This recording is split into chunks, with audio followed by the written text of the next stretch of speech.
जी अस्सलाम वालेकुम and welcome to another episode of Bulls and Bears. In fact welcome to the last episode of Bulls and Bears. आज ये announce करना चाह रहा था, बल्कि हम पिछले 3 महीने से सोच रहे थे ये जो बुल्स एंड बियर्स हम कर रहे हैं, कहीं ना कहीं सारों की मसरूफियत ऐसी थी कि हम 3 महीने पहले ही इसको स्टॉप करना चाह रहे थे, लेकिन आपके सामने इंटरनेशनल हालात ऐसे थे कि इवन हमें भी दिल नहीं किया कि हम उस जगह पे जाके छोड़ें जहाँ पे हमारी दी गई एडवाइस पे या आप लोग अनसर्टेन हालात के अंदर अपने इन्वेस्टमेंट को ट्रेड को प्लान कैसे करें। सो ये जो पिछले 3 महीने से हम प्लान कर रहे थे, वो आई थिंक अभी वो टाइम आ चुका है जहाँ पे जिस कंडीशन पे हम अभी हैं, थोड़ी सर्टेनिटी भी है, बजट भी आपका तकरीबन पास हो चुका है, यूएस और ईरान का मसला भी हल हो चुका है। और आई होप ये जो 75 एपिसोड्स आज तक आपने देखी है, एटलीस्ट हमने आपको वो चीज़ सिखाई है कि जब भी आपने इन्वेस्टमेंट करनी हो, इन्वेस्टमेंट करते हुए आपने डाटा को कैसे देखना है, अपनी स्ट्रेटजी कैसे बिल्ड करनी है, अपने रिस्क को कैसे मैनेज करना है, और फिर उस रिस्क को जो भी आप स्ट्रेटजी डिफाइन कर रहे हैं उसको एग्जीक्यूट होने दें, जिस तरह हम हर वीक बुल्स एंड बियर्स के अंदर आपको अपनी ट्रेड कॉल्स के ऊपर बताते हैं। यहाँ पे मैं दूसरी भी अनाउंसमेंट भी कर दूँ। जो ट्रेडिंग मास्टरी का हमारा बैच था, वो माशाल्लाह 18 बैचेस अभी तक फराज ने डिलीवर किए। हम उसकी भी प्लानिंग कर रहे थे कि यार वो काफ़ी ज़्यादा एक्सटेंड हो चुका है, काफ़ी चीज़ें जो है काफ़ी ड्रेन आउट कर देती है आपको। ट्रेडिंग मासी का भी आखिरी बैच है जो कि अभी हम अनाउंस कर रहे हैं। तो 2 मेजर अनाउंसमेंट है, और दोनों मेरा नहीं ख्याल कोई ऐसी अनाउंसमेंट है जिस पे हमें खुशी होनी चाहिए। हमें खुद भी बड़ा सॉर्ट ऑफ दुःख ही हो रहा है। द रीज़न कि ये दोनों चीज़ें हम बंद कर रहे हैं, एक तो फराज को भी ब्रेक चाहिए थी, और दूसरा जो हमारी पर्सनल जो हमारे प्लेटफ़ॉर्म के ऊपर हमारा फ़ोकस था, वो कहीं न कहीं ज़्यादा एनर्जी हमारी जा रही थी प्लेटफ़ॉर्म पे कंटेंट प्रोड्यूस करने के लिए। और अगेन ये बहुत ही रिस्पॉन्सिबिलिटी का काम है। इसका मतलब ये नहीं है कि हम कोई आपको ऐसे ख्वाब दिखाएँ या ऐसी चीज़ें बताएँ, जहाँ पे आपका रिस्क ज़्यादा लगे और आपको रिवॉर्ड भी कम मिले। बड़ी रिस्पॉन्सिबिलिटी से पिछले 75 एपिसोड्स में, जबकि लोगों को स्टॉक मार्केट के ऊपर यकीन ही नहीं था कि यहाँ पे कोई प्रॉफ़िट होता है। तो हमने उस टाइम पे इसको स्टार्ट किया जिस वक़्त लोगों को अनसर्टेनिटी भी ज़्यादा थी, और ख़ास तौर पे पिछले 6 महीने के अंदर जहाँ पे एक फुल फ्लेज्ड वॉर चल रही थी। और ये मैं अगेन एप्रिशिएट करना चाहूँगा, जो पैनलिस्ट सारे बैठे हुए हैं, फराज हो गया, अमार हो गया, सलमान हो गया, उस लेवल्स के ऊपर आकर आपको ना सिर्फ होल्ड करने का बताया, बल्कि आपको बाय करने का भी बताया। मुझे अभी भी याद है, एक आध लाइव सेशन में 2-3 महीने पहले जब हम कर रहे थे, एक भाई ने बड़े उस पे कहा था कि मेरा लॉस हो रहा है तो मैं क्या करूँ? तो हमने स्पेसिफिकली ये भी बताया था कि जब चीज़ें नहीं आपकी डायरेक्शन में जा रही हों, तो होल्ड करना भी एक अच्छी स्ट्रैटेजी होती है। और आज हम देख रहे हैं कि जहाँ पे इंडेक्स दोबारा आ चुका है, हम ऑलमोस्ट अपने ऑल टाइम हाई के करीब हैं। सो यहाँ पे मैं आई थिंक पहले तो सब लोगों का शुक्रिया अदा करना चाहूँगा, जो जिन लोगों ने ये शो एग्ज़ीक्यूट किया। फराज, अम्मार, सलमान तो आपको नज़र आ रहे हैं। इसके पीछे बहुत बड़ी टीम है, जो कि अपना वीकेंड पूरा उनका ऊपर-नीचे हो जाता था, बिकॉज़ हमने टाइम के ऊपर आपको ये एपिसोड देनी होती थी, जिसमें साजिद हैं, जिसमें आयशा हैं, जिस पे नायाब हैं, जिसमें अमाद हैं। ये 5-6 बंदे बिहाइंड द स्टेज इस शो को आप तक लाते हुए बड़ा इनका क्लीदी किरदार है, तो मैं इनको भी एप्रिशिएट करना चाहूँगा। इससे पहले कि मैं शो का फॉर्मेट स्टार्ट करूँ, आई थिंक पहले मैं जो फराज, अमार और सलमान हैं, उनसे 1-1 मिनट अगर हम शो के ऊपर जो इनका अपना फीडबैक है, द लास्ट साल, डेढ़ साल से ये कर रहे हैं, तो इनका भी ज़रा तासुरात पूछ लेते हैं, क्योंकि ये आखिरी शो है। तो फराज, अगर आप काइंडली अपना फीडबैक बताएँ। हम तो 2 चीज़ें आपके एंड से ख़त्म हो रही हैं। यहाँ पे मैं ये भी बता दूँ कि जो हमारी कम्युनिटी के लोग हैं डिस्कॉर्ड के ऊपर, आप लोगों को परेशान होने की ज़रूरत नहीं है। अगेन जो हमारा फ़ोकस रहा है यूट्यूब पे ज़्यादा रहा है, कहीं न कहीं कम्युनिटी ने भी सफ़र किया है। तो अब हम लोग थोड़ा-सा एक्टिवली कम्युनिटी के अंदर भी होंगे, तो आप लोग इससे, और हमें न समझ आती है कि कम्युनिटी ने भी बड़ा फ़ायदा उठाया है बुल्स एंड बियर से। अब बुल्स एंड बियर कम्युनिटी के अंदर इंशाल्लाह काफ़ी एक्टिवली होगा। तो फराज, अगर काइंडली आप ज़रा थोड़ा-सा रोशनी डालें। अच्छा, मैं तो खुश हूँ। साफ-सी बात है। बहुत ज़्यादा थक गया था और क्या कहते हैं, सितंबर 2021 में मैंने आई थिंक रिज़ाइन कर दिया था एज़ एन टेक्निकल एनालिस्ट, जब मैं लास्ट ब्रोकरेज हाउस में था। फिर सरमाया के साथ मैंने ट्रेनिंग शुरू की और क्या कहते हैं, उस टाइम में जब रिटायर हो चुका था ना, और मैं बहुत अच्छा कर रहा था और मुझे ज़रूरत नहीं थी, बस वो एक चैलेंज होता है ना कि रिटायरमेंट के बाद चलो कहीं न कहीं ट्रेनिंग्स देते हैं। वो इतनी ज़्यादा हो गई, वो मेरा प्लान तो सिर्फ़ 1-2 बैच ही करने का था। अब वो होते वो माशाल्लाह से 5 साल हो गए हमें वो करते हुए। सो वहाँ से ब्रेक तो ज़रूरी थी। और इसके बाद ये जो बुल्स एंड बेयर्स है, ये फ्राइडे को, ये पूरा फ्राइडे जो है हमारा ले जाता है, मेरा और अमार का स्पेशली। और हम लोग बहुत ज़्यादा बिज़ी होते हैं, और कहीं न कहीं हमें ना एक तो हम अपनी पर्सनल लाइफ़ में भी सफ़र कर रहे हैं बहुत बुरे तरीके से, हेल्थ वाइज़ भी और फैमिली के इश्यूज़ भी। उसके बाद फिर ये जो हमारी पर्सनल ट्रेडिंग हो रही होती है, उसमें भी कहीं न कहीं हमें ना नुकसान हो रहा होता है कि इधर टाइम दे रहे होते हैं। सो मेरे ख़्याल में बहुत ज़्यादा पब्लिक सर्विस कर ली है, थोड़ा-सा ब्रेक होना चाहिए अब। और क्या कहते हैं, जो जितनी ये हमने 75 एपिसोड्स की, उसमें शुरू में तो मैं बड़ा एंजॉय कर रहा था, बहुत मज़ा आ रहा था। आखिर में आके ना ये बस अब बहुत ज़्यादा ना हेक्टिक होता जा रहा था। तो 75 एपिसोड्स का ये मतलब है कि हमने 1 साल 9 महीने तकरीबन कंटिन्यूअस उस पे काम करते रहे और बताते रहे। और उन टाइम के ऊपर भी मुझे याद है कि लास्ट ईयर पाक इंडिया वॉर, यूएस का टैरिफ्स के इश्यूज, उसके बाद क्या कहते हैं, यूएस ईरान इसराइल वॉर जो पिछले साल हुई, फिर इस साल जो फरवरी मार्च में शुरू हो गया मसले मसाइल, तो सारे बुरे टाइम हमने सारे साथ गुजारे और उसमें हम मेरे ख्याल में बहुत बेहतर तरीके से गाइड करते रहे। और ये मेरे ख्याल में बुल्स एंड बेयर्स का वाहिद शो था जिसके ऊपर सारे लोग डिपेंडेंट थे। बहुत से म्यूचुअल फंड्स में भी हमारे स्टूडेंट्स बैठे हुए, वो भी इसी का वेट कर रहे होते थे कि अब यहाँ से हमें कुछ आइडिया हो जाए तो हमने क्या करना है। बहुत से ब्रोकर जो थे वो भी हमें देख रहे होते थे। सो बड़े प्रोफेशनल लेवल तक ना ये जो शो था ये चल रहा होता था। और इसके ऊपर बहुत से लोगों ने अपने बिजनेस भी शुरू किए यहीं से कॉल्स निकाल के, सिग्नल सर्विसेज वगैरह। और यहीं से जो एक वर्डिक्ट जाता था ना कि मार्केट में क्या करना है, लोग उसी को घुमा फिरा के फिर बता रहे होते थे। इवन एक दफ़ा मुझे याद है कि वी शेप रिकवरी की जो टर्मिनोलॉजी है ये किसी किताब में नहीं लिखी हुई है, सिर्फ मैंने यहाँ पे इंट्रोड्यूस कराई थी। तो एक बहुत ही बड़ी ब्रोकरेज हाउस की हेड ऑफ रिसर्च है, वो भी हमें देख के वी शेप रिकवरी जियो न्यूज़ पे जाके कोट कर रही थी। इसका ये मतलब है कि वो लोग भी, जो उनकी रिसर्च है वो यही है कि बुल्स एंड बेयर्स देख लो तो सब कुछ मिल जाएगा। इसी तरीके से सब कॉपी पेस्ट कर रहे होते थे हमें। पहले इंतज़ार कर रहे होते थे कि इधर से कोई वर्डिक्ट निकले, फिर उसके बाद उनकी बाकी सबकी वीडियोज़ आ रही होती थी, जितने भी बड़े इन्फ्लुएंसर्स हैं। सो अल्हम्दुलिल्लाह सक्सेस तो थी काफ़ी ज़्यादा। अभी मैं दिखाता भी हूँ उसके ऊपर, बल्कि मैं अपनी स्क्रीन शेयर करके दिखा देता हूँ कि हमने किया क्या है। अच्छा, ये कमोडिटीज़ की ट्रेड है हमारी गोल्ड के ऊपर। तो इसमें तकरीबन हमारा 88% का विन रेट है। गोल्ड की जितनी डायरेक्शन थी 27 सितंबर से 26-36 से हमने शुरू हुए थे। हम पहले इसको ज़्यादातर राइड करते गए, फिर अभी बेयर हुआ तो हमने यहाँ पे इसकी दूसरी साइड भी देखी। सो गोल्ड के ऊपर हमारी बड़ी बड़ी ज़बरदस्त ट्रेड्स रहीं। 88% का विन रेट, 1.5 साल में ये बड़ा ज़बरदस्त सक्सेस रेट है। क्रिप्टो के ऊपर हम टाइम टू टाइम सारी कॉल्स देते रहे, ये सब एपिसोड वाइज मेंटेन है। इसके ऊपर हमारी 83% की विन रेट है। ये लास्ट 75 एपिसोड्स के रिजल्ट्स हैं। फॉरेक्स के ऊपर 73 एपिसोड्स पे हमने जितनी भी कॉल्स दी, इसके ऊपर हमारा विन रेट 72% है, स्टिल नॉट बैड। 1:2 के ऊपर। और जो लोग फॉरेक्स ट्रेड कर रहे होते हैं, वीक में हम फ्राइडे की दोपहर को आके पूरे वीक का एनालिसिस बता रहे होते थे कि ये लेवल्स हैं, ये उसके ऊपर 72% विन रेट बहुत अच्छा है। अगर हम डेली बेसिस पे बताएं तो ये विन रेट ज़ाहिर है 80-85 तक चला जाए, क्योंकि वीकली को प्रिडिक्ट करना ज़्यादा मुश्किल काम होता है। फिर PSX की ट्रेड 77% विन रेट है।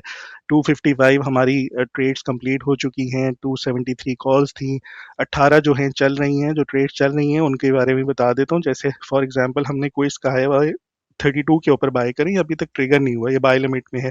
फिर इसी तरीके से LSEVL 5.41 की बाइंग है, ये अभी टारगेट्स पे नहीं गया, ये स्टिल रनिंग पर है।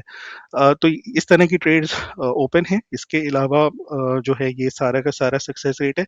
इसमें एक जो सबसे बेहतरीन मेरी ट्रेड है, एक वो 20th एपिसोड की थी PSX के हवाले से। और उसमें काफ़ी लोग ये कहते थे कि भाई ये कौन सी ट्रेड है, ये आप क्या कर रहे हैं। वो 25 रुपए पे PSX का शेयर बाय करने को कहा था, और उसके बाद वो चला है तकरीबन क्या कहते हैं 185 डेज, यानी कि 6 महीने।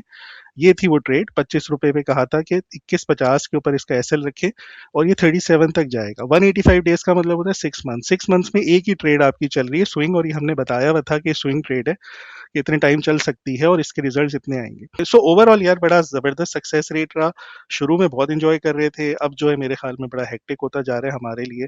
सो मेरे ख्याल में एक ब्रेक की ज़रूरत है, और अब मेरे ख्याल में अब इतने लोगों को समझ आ गई है कि वो खुद से भी अब कर लेंगे, इतना हम लोगों ने समझा दिया। और मैं अभी ये भी बता दूं कि फराज इस टाइम भी दुबई में बैठे हुए हैं, और ये कहीं जाते हुए वापस आए हैं क्योंकि उन्होंने एपिसोड रिकॉर्ड करना है। बड़ी एफर्ट चाहिए होती है इसको करने के लिए। और दूसरा मैं ये बता रहा हूँ कि इस प्लेटफॉर्म के थ्रू हमने आपको ये तो बता दिया कि मछली पकड़ के खाते कैसे हैं। अगर आपने खुद मछली पकड़ के कैसे खानी है अगर आपने करनी है, तो फराज की जो ट्रेनिंग है वो भी लास्ट बैच है। और अगेन जिस तरह फराज ने कहा है कि पिछले 3-4 साल से हम प्लान कर रहे थे किस वक़्त हम करें, और मैं नहीं चाह रहा, जिस तरह आज आपको न्यूज़ सुनने को मिल रही है जी, आज बुल्स एंड बियर्स का आखिरी एपिसोड है, सो हम ये अनाउंस भी कर देंगे ट्रेडिंग मास्टरी खत्म होगी, अब नहीं करेंगे। अभी भी आपके पास टाइम है, I think 5th of July आखिरी तारीख है, अगर आप वो करना चाहते हैं, मैं एक दफ़ा सबका हो जाए, फिर मैं आपको उसकी तरीका भी बता दूँगा। हमारा आप जिस तरह टाइम हाँ, यहाँ पे एक और बात मैं करूँगा कि ये जितनी भी 75 एपिसोड्स हैं ना, इनको अगर आप देखें, इसमें से 40-45 मैंने ट्रैवलिंग में की है। सो मैं इतना, हाँ, इतने ट्रैवलिंग में, और ये जुम्मे के टाइम हम रिकॉर्ड करते हैं, अक्सर जुम्मा भी मिस हो जाता था। तो उसका भी मुझे जवाब देना है। अच्छा ख़ैर, और इसके अलावा जो ट्रेनिंग है मेरी आखिरी है, ये वाला जो बैच है आखिरी है, इसकी कमिटमेंट आप सरमाया के साथ है इसलिए आखिरी है, और सरमाया की जो कम्युनिटी है अलुमनाई की, उधर मैं एक्टिव रहूँगा क्योंकि वो मेरी फैमिली की तरह है। सही है? तो उनको उतना ही टाइम मिलेगा जितना फैमिली को मिलता है, तो इसका ये मतलब है कि मैं वहाँ पे एक्टिव हूँ। ये पब्लिकली जो ये हमारे एनालिसिस आ रहे होते थे, ये अब शायद नहीं आएँगे, और हाँ, अगला बैच भी फिर अब खत्म हो रहा है, टेक्निकल ट्रेनिंग्स नहीं होंगी। जी, अमार। अच्छा मार्क काइंडली आप बता दें, काफ़ी दफ़ा फराज की टेक्निकल की ट्रेड पे फंडामेंटली कोई चीज़ अच्छी नहीं होती थी, तो आपसे तरफ से थोड़ा-सा एक रेजिस्टेंस आती थी कि ये नहीं होनी चाहिए। तो आपका अपना एक्सपीरियंस कैसा रहा है? बिल्कुल ऐसे ही है। तो मुझे लगता था कि फंडामेंटली अगर एक कंपनी को एनालाइज, जैसे अभी कॉल दे रहे हैं, तो उसके पीछे बैकएंड पे क्लियरली बताया जाए कि यार फंडामेंटली कंपनी अगर अच्छी है या नहीं है, तो उसको इसी तरीके से मेंशन करके सब लोगों को अंडरस्टैंडिंग होनी चाहिए कि कंपनी अगर अच्छी है, उसके ऊपर आप टेक्निकल सप्लाई कर रहे हैं, तो ये ऑलरेडी एक किलर कॉम्बिनेशन बनता है। अच्छा, वैसे जैसे फराज ने ऑलरेडी सक्सेस स्टोरीज काफी डिटेल में यहाँ पे बता दी हैं। बुल्स एंड बियर्स जब हमने स्टार्ट भी किया, तो उससे पहले जब हमारी ट्रेनिंग स्टार्ट थी, ये तकरीबन बैक इन 2021, एग्जैक्टली जिस तरह फराज बता रहा है कि लग यही रहा था कि एक दो बैचेस हम रन करेंगे, तो मैं भी अपना फैमिली बिजनेस उस टाइप पे रन कर रहा था। और जैसे आपने जब मुझे कहा था कि आप एज अ ट्रेनर के तौर पे यहाँ पे जो हमने प्लेटफॉर्म बनाया हुआ था, उसको थोड़ा सा एक्सप्लेन कर दें, तो मुझे यही आइडिया था कि यार एक दो बैचेस में एक साइड हसल के तौर पे मैं कर लूंगा, उस शौक भी पूरा हो जाएगा, थोड़ी सी इन्वेस्टमेंट जो ऑलरेडी मैं फैमिली की रन कर रहा हूँ या बिजनेस की रन कर रहा हूँ, तो वो भी जबरदस्त परफॉर्म करेगी। लेकिन उसके बाद एक डिमांड क्रिएट हुई, तो फिर आपने भी कहा यार फुल टाइम आप इस साइड पे आ जाओ, तो फिर मैंने पूरा जो बिजनेस है उसको ऑटो पायलट पे ज्यादा किया। फिर फादर जो है वो फिर साथ रन कर रहे हैं, तो उसके बाद फिर यहाँ पे ज्वाइन किया। और बिल्कुल जैसे फराज बता रहा है, बहुत ज्यादा हेक्टिक हो जाता है। मेरा तो आपको पता है एक दफा कमर भी टूट गई भी है, और दूसरा एक दफा इस्लामाबाद में मुझे हॉस्पिटल भी आपको लेके जाना पड़ा था। तो वो सिचुएशन भी इस तरह से चली हुई है। और जब अब मेरे तो खैर दो कोर्सेज चल रहे हैं साइमल्टेनियसली, इन्वेस्टमेंट मास्टरी और फॉरेक्स फंडामेंटल्स। तो थर्सडे से जैसे ही पीरियड स्टार्ट होता है, बुल्स एंड बियर्स की तैयारी स्टार्ट होती है, संडे की शाम तक जो है ये सिलसिला चल रहा होता है। ना कोई वीकेंड है, ना कोई दोस्तों के साथ मिलना मिलाना है, ना कोई फैमिली, कोई वेडिंग्स वगैरह, कोई भी सिनेरियो नहीं है। सोशल लाइफ मेरे ख्याल से 2-3 साल से बिल्कुल बंद हुई हुई है। तो ये सिनेरियो फिलहाल चल रहा है। बाकी हमेशा से ये कहते रहे हैं कि यार बुल्स एंड बियर्स में हमेशा एक वर्डिक्ट हमने रखा है कि पॉजिटिव माइंडसेट रखें।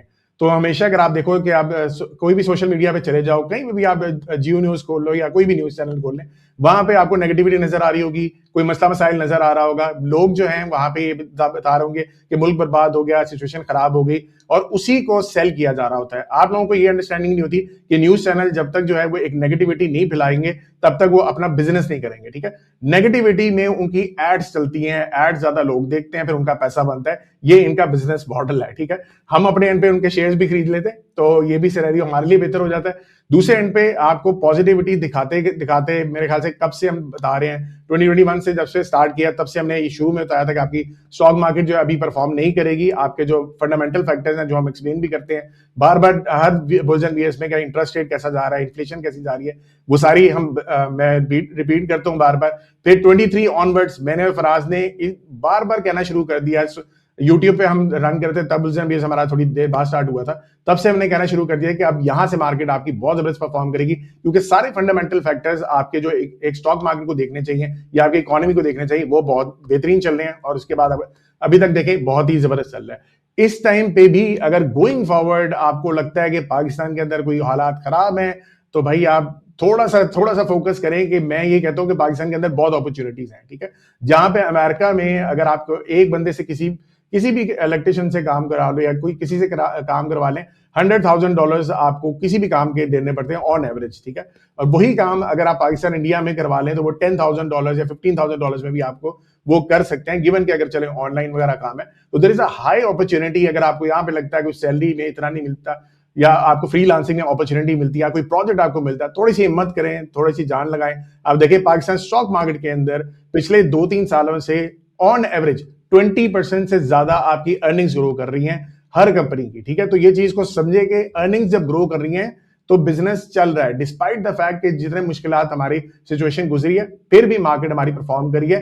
और हिस्टोरिकली पिछले 25 साल के अंदर भी अगर आप देखें, ऑन एवरेज पाकिस्तान मार्केट ने 20% परफॉर्म किया है, जहां पे इन्फ्लेशन की भी एवरेज 9% रही हुई है, ठीक है। तो इन्फ्लेशन को भी इसने यहां पे बीट किया, तो हमेशा पॉजिटिव रहे। तो going forward all the best to Faraz as well. और फिर बाकी कम्युनिटी में मैं और फराज जो है जैसे ऑलरेडी एक्टिव है, तो वहां पे एक्टिव ही रहेंगे। चलें, बहुत शुक्रिया। सलमान, आपने तो खैर काफ़ी लेट ज्वाइन किया हमें, आपके साथ ज़्यादा इतनी एपिसोड हुई नहीं है, लेकिन एक चीज़ जो बड़ी ज़बरदस्त हमने बिल्ड की है कि जिस तरीके से हमने डाटा के ऊपर ओरिएंटेड रहकर टेक्निकल्स को अप्लाई किया, आई थिंक क्रिप्टो के अंदर एक बहुत बड़ी एक मिस अंडरस्टैंडिंग है लोगों की कि इसके कोई डाटा नहीं है, बस एक कॉइन है, मीम कॉइन है, कोई भी कॉइन है, बस ले लो, वो उसने ऊपर ही जाना है। सो आपके अपना क्या फीडबैक रहा है ड्यूरिंग द कोर्स, ये जो हम बुल्स एंड बियर्स कर रहे थे, और अभी इंशाल्लाह आपकी भी कम्युनिटी में काफ़ी एक्टिविटी तो होती रहती है, लेकिन अपना एक्सपीरियंस हमसे ज़रा शेयर करें। सबसे पहले तो अगेन बुल्स एंड बेयर के लिए अप्रिसिएशन जितनी भी फराज भाई अमार भाई की जाए, क्योंकि मैं खुद एक सक्सेस स्टोरीज हूँ इनके बुल्स एंड बेयर की, कि इसमें जो ये कॉल्स देते होते थे, स्पेशली अमार भाई की जो डिग्जी की डायरेक्शंस होती थी, क्योंकि वो फिर क्रिप्टो के ऊपर भी, बिटकॉइन के ऊपर as a risk off asset बड़ा इम्पैक्ट डालती होती थी। तो वही 23, 23, 24 के अंदर पूरे एनालिसिस सारा कुछ देखना, फिर फराज भाई की जो टेक्निकल्स लेवल होते थे, जो इन्होंने कहने, वो जाके आराम से प्रोफर्म पे लगा देने और लगा के छोड़ देना स्विंग अकाउंट्स लेके। तो उसकी बेसिस पर ही सिर्फ एनालिसिस को देख देख के खुद कुछ नहीं किया, जो कॉल्स होती थी सिर्फ वो उठा के मैं खुद उसके ऊपर 2-3 प्रोफर्म के अकाउंट पास कर चुका हूँ। तो वो पंजाबी में ऐसे कहते हैं कि बाबा जी जो कहते हो जाता है, तो वो ये चीज़ हो रही होती थी। तो इसको मैं बैकएंड में जाके इम्प्लीमेंट कर देता होता था। तो ये तो इसमें कोई शक नहीं है, नो ब्रेनर है कि जिस तरह से फराज भाई और अमार भाई ने इस पूरे सेटअप को बिल्डअप किया और जिस तरह से लेकर चले, और मैं और बहुत सारे लोगों को जानता हूँ जिनका सरमाए से कोई ताल्लुक नहीं है, कभी उन्होंने कोई ट्रेनिंग्स नहीं की, वो यहीं से सीखना शुरू कर दिया और सीख के वो अब अपना काम कर रहे हैं। तो यही एक बहुत बड़ी सक्सेस स्टोरीज होती है कि आप फ्री में भी अपने एजुकेशन कंटेंट के थ्रू और सारी चीज़ें बताकर, जो चीज़ें ये खुद अप्लाई करते हैं, उन्होंने हमसे शेयर की। और इसी तरह लास्ट ईयर फिर हमने जब क्रिप्टो को स्टार्ट किया, तो वही था कि फंडामेंटल शिफ्ट देना इंपॉर्टेंट था। और अभी भी जो हम सरमाया के ऊपर अपना डैशबोर्ड बिल्डअप कर रहे हैं, उसको भी नियरली 3-4 मंथ्स हो गए हैं, डाटा को कलेक्ट करते हुए, उसको इंटरप्रेट करते हुए। तो अगर 3-4 मंथ्स एक प्रॉपर डेवलपर्स की टीम को किसी डाटा को इंटरप्रेट करने में और एक डैशबोर्ड बिल्डअप करने में लग रहा है, तो ये चीज़ सिग्निफिकेंस बहुत शो करवाती है कि किस तरह से ये डाटा की गेम भी है। सिंपली कौन-सा कॉइन लेना है, कौन-सा बेचना है, वो नहीं है। बैक एंड पे बहुत सारी चीज़ें भी देखनी पड़ती हैं। और कौन-सा नहीं लेना, वो भी देखना है, कौन-सा लेना है, नहीं लेना, अर्निंग्स वगैरह सब कुछ, तो वो भी हम बिल्डअप करने जा रहे हैं। तो सक्सेस स्टोरीज़ जैसे फराज भाई ने भी बताया, एक्सप्लेन किया, क्रिप्टो की भी हमारी माशाल्लाह बहुत फिनोमिनल रही हैं, और हमारी जो कम्युनिटी है, वो भी बहुत ज़्यादा एक्टिव है, एक्टिवली उस पे काम कर रही है। और स्पेशली अगर मार्केट गिर रही हो, क्योंकि हमारे पास ऑप्शंस बहुत ज़्यादा होते हैं, हज़ारों कॉइन्स होते हैं, उसके अंदर से डिफरेंट सेक्टर्स होते हैं, हम वो निकालते हैं। और अल्हम्दुलिल्लाह इवन लास्ट मेरे ख़्याल 3-4 मंथ से ऐसा हो रहा है कि कई बार हम यहाँ पे कॉल्स देते हैं, रिकॉर्डिंग करते हैं, और वो कॉल्स मैं हमारे ग्रुप में भी दे देता हूँ। तो जब तक ये शो लाइव जाना होता है, उससे कहीं पहले ही, और मतलब मल्टीपल फोल्ड्स में 300-400 एक्स तक हमारे जो वो टीपीज़ लग भी जाते होते हैं। और फिर मुझे कम्युनिटी में जाके कहना पड़ता है कि यार अब जब लाइव आएगा तो अब दोबारा नहीं इसको ले लेना, बस जो होना था इसमें हो गया हुआ है। तो यही हमारी सक्सेस स्टोरीज़ हैं, जब हमारी पूरी टीम मिलके काम करती है। और लाइक भाई आपको भी इस पे सैल्यूट है कि आप इसको लीड करके उस एंगल से चल रहे हैं। और बाकी अगेन बाहर रह रहे होते हैं, तो मंडे टू फ्राइडे भी सीन बड़ा टफ चल रहा होता है, और फिर वीकेंड के ऊपर जब शो की प्रिपरेशन करनी होती है, तो वीकेंड भी फिर एक तरह से समझे फारिग हो जाता है, जैसे मार भाई और फराज भाई ने भी कहा। बट अगेन एक वेल डिजर्व ब्रेक है ये सारे सिस्टम से। चलें, ग्रेट हो गया। इससे पहले कि हम अपने शो पे जाएं, अगेन जो लोग फॉर एग्जांपल हमारी ट्रेनिंग, और ख़ास तौर पे फराज की तो लास्ट ट्रेनिंग है, जो लास्ट डेट है फराज की ट्रेनिंग की, वो 5th ऑफ जुलाई है। जब तक आप ये शो देखेंगे 28 जून हो जाएगा, एक वीक है आपके पास। और अगेन मैं ये इसलिए बता रहा हूँ कि we don't wanted to finish in a way कि जो लोग करना चाह रहे थे उनको अपॉर्चुनिटी ना मिले।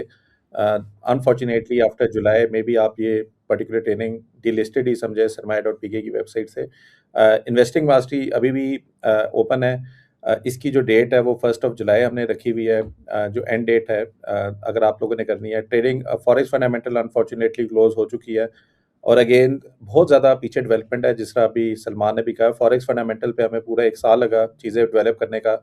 आप बुल्स एंड बियर्स में जब देख रहे होते हैं, हमारा आपको ये बता रहा होता है कि गोल्ड ये डॉलर स्ट्रॉन्ग क्यों हो रहा है, कौन से इंस्टीट्यूशन है जो कि बाय कर रहे हैं, और फिर जिस तरीके से इन दोनों की टेक्निकल्स को आप अप्लाई करके देखते हैं तो बहुत ही ज़बरदस्त एक कॉम्बिनेशन बनता है। On top of it hopefully जो हमारी डेवलपमेंट चल रही है, हम कोशिश तो कर रहे थे इस वाले बैच में हम उसको इंट्रोड्यूस कर लें, लेकिन आप जब ये बैच करने आएंगे क्रिप्टो फंडामेंटल्स का, तो इन पैरेलल आप जो हम डैशबोर्ड डेवलप कर रहे हैं, आपको उस पे हैंड्स ऑन मिलेगी, और बाय द टाइम जब हमें समझ आएगी कि क्रिप्टो का डैशबोर्ड इज सो इफेक्टिव, तो मे बी आपको ये ट्रेनिंग इस प्राइस पे ना मिले। बच्चों की जो ट्रेनिंग थी, ये बच्चों की नहीं है, ख़ास तौर पे ये बड़ों के लिए भी है। बड़ों का मतलब है कि यूथ के लिए है। हमने इसका नाम भी बच्चों से चेंज करके यूथ कर दिया है। दो कि ये बंद है, लेकिन अगर आप लोग अभी भी आना चाहते हैं, आई थिंक 1 आध हफ्ता है जब से हम ये कोर्स स्टार्ट करेंगे। आप सपोर्ट टीम को व्हाट्सएप का मैसेज दिया होगा, उसमें आप काइंडली रीच आउट करके वो भी दीजिएगा। अब हम अपने जो मेन फॉर्मेट है उसके ऊपर ही चलते हैं, और आई थिंक अमार, अगर आप अपनी स्क्रीन शेयर करके मेन जो शो है वो स्टार्ट कर लें। परफेक्ट हो गया। चले मैं अपनी यहाँ पे स्क्रीन शेयर कर देता हूँ।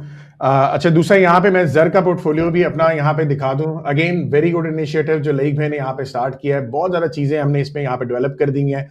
इस टाइम पे अगर आप यहाँ पे देखें, एक नया भी टूल यहाँ पे ऐड किया है कि इंपोर्ट ट्रेड्स भी कर सकते हैं आप। लेट्स सपोज अगर आप किसी भी ब्रोकर के अंदर आपने ट्रेड्स वगैरह ली हैं, आप इंपोर्ट ट्रेड्स का ऑप्शन डालेंगे, डायरेक्टली आपके जर के अंदर आ जाता है। अगर आप कोई 2-3 ब्रोकर्स को भी यूज कर रहे हैं तो वहां से भी आप पोर्टफोलियो को यहाँ पे हमारे यहाँ पे मैं आपको वो थोड़ा रोक रहा हूँ। फराज को भी गुड न्यूज़ देनी थी कि मेरे अपनी ट्रेड SFPL की अब जर के अंदर ऑटो नज़र आ रही है।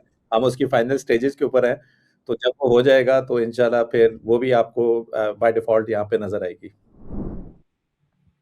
परफेक्ट हो गया। चलें, ये जर पे मैं पोर्टफोलियो सिर्फ दिखाने का मकसद ये है कि ये टॉप 2026 की जो पिक्स मैंने आप लोगों को बताई थी, आप देखेंगे कितनी आउटस्टैंडिंग ये परफॉर्म कर रही है। आई डोंट थिंक सो कि बहुत ज्यादा आपके ब्रोकर्स ने इस तरह की भी कॉल्स दी हुई थी। मेजरली जो बड़े बड़े स्टॉक्स होते हैं उनको जिक्र कर दिया जाता है, उनको बता दिया जाता है कि ब्लू चिप कंपनीज आप इसके अंदर इन्वेस्टमेंट करें।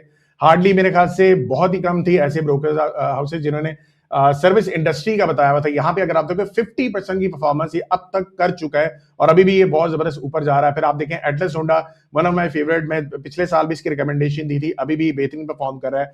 निशाद पावर, अगर आप देखें जायको की वजह से इसकी परफॉर्मेंस बहुत जबरदस्त थी, अब थोड़ा सा नीचे भी आया हुआ था, लेकिन अगेन बहुत जबरदस्त परफॉर्मेंस है। जीएल चेन्नई 15% की है, सासगर अगेन आप देखो 15% की है। ये मैंने सिक्लिकल्स का यहाँ पे पोर्टफोलियो में आपको दिखा रहा हूँ। अगर आप यहाँ पे देखें, थोड़ा सा मुगल जो है, ये भी मैंने एक रील भी बनाई थी फेसबुक के ऊपर, तो इसमें बताया था कि कितना जबरदस्त यहाँ पे परफॉर्म कर रहा है। अच्छा, एक चीज मैं यहाँ पे आप लोगों को मेंशन करना चाह रहा हूँ, रिसेंटली हमने सरमाया के ऊपर इसकी स्कोरिंग भी डाल दिया। स्कोरिंग जो है, ये मेरा इन्वेस्टोजिनी मॉडल खुद जो है ये यूज कर रहा होता हूँ, ये मैंने स्टूडेंट्स को भी अपने कोर्स के अंदर बताया हुआ है। तो उसके अगर आप यहाँ पे रिजल्ट्स देखें, इस टाइम में जैसे सर्विस इंडस्ट्री की बात की जाए तो इसकी रैंकिंग आउटस्टैंडिंग रैंकिंग आ रही है। यानी कि अगर ये टॉप 50 के अंदर, हमारा कैटेगरी के अंदर ये ऐसे स्टॉक्स अवेलेबल हैं, तो वो ज्यादातर जो है मेजॉरिटी केसेस में, जरूरी नहीं कि सारे स्टॉक्स परफॉर्म करें, मेजॉरिटी केसेस में वो बहुत अच्छा परफॉर्म करते हैं। तो देखिए, service industry was in the aggressive ranking as well. फिर इसके अलावा एक्सप्लोसिव रेशो, इसके ऊपर भी मैंने 2-3 रील्स फेसबुक पे बनाई हैं, आप लोग जाके देखिएगा कितने जबरदस्त किस्म के इसके रिजल्ट्स आते हैं कि एक कंपनी अगर वो एक्सप्लोसिव भी है, साथ में उसकी रैंकिंग अच्छी है, तो there is a very high potential कि वो बहुत जबरदस्त परफॉर्म कर सकती है। ठीक है, रिसेंटली कुछ एग्जांपल्स भी थी, मैंने अगेन उस रील में शेयर किया हुआ है, आप लोग वहां पे देख सकते हैं। इसके अलावा बाकी अगर आप जर के पोर्टफोलियो में आ जाते हैं, यहाँ पे अगेन आप देखो और भी कंपनीज इसमें हमने ऐड की हुई है। इस तरीके से आप सिक्लिकल्स को देखोगे, सिक्लिकल्स भी काफी हद तक अच्छा परफॉर्म करे हैं। फिर इसके अलावा ऑल पिक्स भी मैंने यहाँ पे शेयर की हुई है, तो वो भी आप देख सकते हो। खैर, ये तो टॉप 26 का पिक। अब अगर आप देखेंगे, ये देखिए रिसेंटली इंटरलूप बहुत जबरदस्त परफॉर्म कर रहा है। ये मैंने मेंशन भी किया था कि एक्सपोर्टर बजट के अंदर एक्सपोर्टर्स को काफी हद तक फायदा हुआ है, जिसकी वजह से अगेन ये भी आउटस्टैंडिंग परफॉर्म कर सकता है, और आप देखेंगे बहुत जबरदस्त ये परफॉर्म भी कर रहा है। और ये पिक क्यों बताई थी? अगेन ऐसी कंपनी थी जो आने वाले वक्त के अंदर अच्छा परफॉर्म कर सकते। ठीक है, बलूचिस्तान व्हील अगेन किसी ने रिकमेंड नहीं किया था। SGF अगेन जबरदस्त परफॉर्म कर रहा है। PSX जैसे भी फराज ने भी बताया, ये बाय द वे यहाँ पे तो आपको नजर आ रहा है टॉप 26 की पिक्स ये, लेकिन पहली दफा जो मैंने अपने स्टूडेंट्स को बताया था, ये 8 रुपए का शेयर हुआ था, होता था 8-9 रुपए का। अब जो है ये बहुत ही जबरदस्त परफॉर्म कर चुका है। चलें, अब यहाँ पे फंडामेंटल्स को भी थोड़ा सा देख लेते हैं। थोड़ा सा मैं यूएस मार्केट को भी आपको दिखा देता हूँ। ये भी हम पोर्टफोलियो लेके चल रहे हैं। 18 जून तक तकरीबन हमारा पोर्टफोलियो ये 80% तक जा चुका है। जहां पे मार्केट जो है वो तकरीबन 25% की परफॉर्म करी है। अच्छा, कुछ लोगों को यहाँ पे स्टॉक्स का नहीं भी आइडिया था, तो मैं यहाँ पे अब दिखा भी देता हूँ कि ये सारे स्टॉक्स आप ये देखो, ये इस वीक का है, क्योंकि अभी मार्केट थोड़ी सी रिट्रेस किया है, तो तकरीबन ये पोर्टफोलियो हमारा 66 पे आ गया है। और अगर आप देखें US 100 अभी भी 21% पे है। तो सारे स्टॉक्स है, अगर आप यहाँ पे देखें, जबरदस्त किस्म के परफॉर्म कर रहे हैं। एस्ट्रा लैब जो है 37% परफॉर्म कर गया है, WTC 122% परफॉर्म कर गया है, MU जो है ये भी आपका परफॉर्म कर गया है। सिमिलरली अगर आप US 500 को आ जाएं, ये भी तकरीबन मार्केट को बीट करा है। हालांकि अगर आप देखें जो हालात चल रहे हैं उसमें AI के बूम ज्यादा है, तो उससे रिलेटेड स्टॉक नैस्डैक वाले जो है हमारे ज्यादा अच्छा परफॉर्म कर सकते थे। वही मेरी रिकमेंडेशन थी कि आप उन्हीं के ऊपर ज्यादा फोकस करें। ठीक है, सो आप देख रहे हो कि सारी सिचुएशंस जैसे जैसे वक्त चलता रहा, ये भी आपको बताया कि सिक्लिकल्स कौन से परफॉर्म करेंगे, डिफेंसिव कौन से परफॉर्म करेंगे। सारी सिचुएशंस के अंदर ही सारे स्टॉक्स बेहतरीन परफॉर्म करें। सो अगेन, ये जिस तरीके से ऑटो असेंबलर्स हमने सरमाया की वेबसाइट के ऊपर भी एक मैंने वेबिनार भी किया था, जिसमें मैंने पूरा एक्सप्लेन किया था कि इस टाइम पे आपके कौन कौन से स्टॉक्स अच्छा परफॉर्म कर सकते हैं। school.com जब हमने इनिशिएटिव स्टार्ट किया था, वहां पे ये अवेलेबल ही है। ठीक है, सो ये खैर ये काफी ज्यादा यहाँ पे स्क्रीनशॉट्स लगी हुई हैं, ये आप वहाँ स्कूल का जो हमारा वेबिनार था वो भी देख सकते हैं। ठीक है, 5 स्टॉक्स मैंने यूएस के आप लोगों को बताए थे जो कि 10x से ज्यादा परफॉर्म कर चुके हैं। हार्डली मेरे ख्याल से कोई ऐसी कम्युनिटी होगी जहां पे आपको 1000 प्लस जो है कोई स्टॉक्स ऐसे मिल जाए। और ये by the way top 6 companies जो अमेरिका की बेस्ट परफॉर्मिंग रही हैं, उनमें से 5 ये वाले स्टॉक्स हैं। ठीक है, ब्लूम एनर्जी है एक स्टॉक, फिर आपका हट था, फिर उसके बाद आप देखिए माइक्रो टेक्नोलॉजी है। अब ये इससे भी ज्यादा परफॉर्म कर चुके हैं बाय द वे, ये 2-3 वीक्स पुराना मैंने इसकी स्क्रीनशॉट ली हुई है। ये सीगेट है, फिर उसके बाद WTC, ये भी परफॉर्म कर चुका है। अच्छा, जो फंडामेंट इस वीक के सारे लास्ट वीक के जितने भी आपकी डेवलपमेंट्स थी वो सारी यहाँ पे मैंने लिख दी हुई है, इसको पॉज करके भी आप देख सकते हैं। इस दफा की वीक की जो आपकी डेवलपमेंट्स हैं वो थोड़ी सी कम है, क्योंकि आपको पता है कि 3 वर्किंग डेज ही थे, 2 छुट्टियां थी, तो उसकी वजह से कम ही यहाँ पे हमारी न्यूज आएगी। ठीक है, Pakistan exports to China surge 48.7% in the first 5 months 2026। तो अगेन बहुत आउटस्टैंडिंग एक खबर हमारे लिए। Oil prices extend decline on smoother Hormuz crude flows. तो आप देख रहे हैं कि अभी मुज़ाकरात जो है आपके हो चुके हैं यूएस ईरान के, आपका जो सीज फायर है वो एक्सटेंड हो चुका है, उसकी वजह से आप देखें ऑयल की प्राइसेस बड़ी शूट करके नीचे आ रही है। फिर उसके बाद Fed to hike rates this year reversing earlier cuts. तो ये एक चीज देखी जा रही है कि जो आपका लास्ट एफओएमसी मीटिंग हुई है उसमें डॉट प्लॉट एक कॉन्सेप्ट होता है कि वो बता रहे होते हैं कि आने वाले वक्त के अंदर उनको क्या लग रहा है कि इंटरेस्ट रेट को हाइक करना है या नहीं। फिलहाल के तौर पे इंटरेस्ट हाइक की बातें हो रही हैं कि ये करेंगे। ठीक है, दैट बीइंग सेड, एक बहुत बड़ी अपॉर्चुनिटी आने वाली है, वो मैं आप लोगों को थोड़ा मेंशन कर देता हूं। Finance bill to impose excise duty on luxury EVs vehicles based on USD value. So अभी के लिए ये फाइनलाइज अभी तक नहीं हुई भी, ऑटो पॉलिसी के अंदर क्या क्या होने वाला है वो फाइनल जब होगा तो अगेन उसके ऊपर जब भी हम आगे अपनी कम्युनिटी के अंदर अब जब इसको डेवलपमेंट होगी मैं वहां पे शेयर कर दूंगा कि आपकी क्या क्या ऑटो पॉलिसी के अंदर चेंजेस आएंगे। ठीक है, airlines to get sales tax exemption on imports from July 2027। फिर उसके बाद कुछ कंपनी से रिलेटेड न्यूज है। OGDC raises Qadirpur stake to 83%, ये एक बहुत अच्छा सिनेरियो जा रहा है। ईवीटीएल से कोर्स port Qasim rights for 30 more years।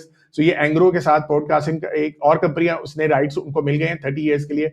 So ये जाके आप थोड़ा बहुत न्यूज गूगल करेंगे, न्यूज भी आपको ज्यादा मिल जाएगी। Loads limited science MOU with China's for copper sector. ठीक है, तो ये अनदर लोड्स, अगेन आप देखो पाकिस्तान की कितनी कंपनीज हैं चाइना के साथ जो है डील कर रही हैं, और चाइना भी चाह रहा है कि पाकिस्तान के अंदर जो है इसकी डेवलपमेंट की जाए। वन एग्जांपल इस SLM टायर्स, आप देखिए बहुत ही जबरदस्त इसका IPO भी रहा है, और उसका जो इफेक्ट है हमारी सर्विस इंडस्ट्री जो स्टॉक है उसके अंदर नजर भी आ रहा है। Dun and Bradstreet Pakistan partners with Power Cement. तो पावर सीमेंट भी अगेन मैंने एक स्टॉक रेकमेंड किया था कुछ अर्सा पहले कि ये बहुत अच्छा परफॉर्म करेगा, अभी भी अच्छा परफॉर्म कर रहा है। फिर उसके बाद देखिए Chirag packaging expand flexible packaging capacity. फिर उसके बाद देखिए Mari energies begins gas supply for Shams 1 to SNGP। ठीक है, तो ये भी अगेन आपकी डेवलपमेंट चल रही है। Select IPO oversubscribed by 3.2 times, strike price is 34।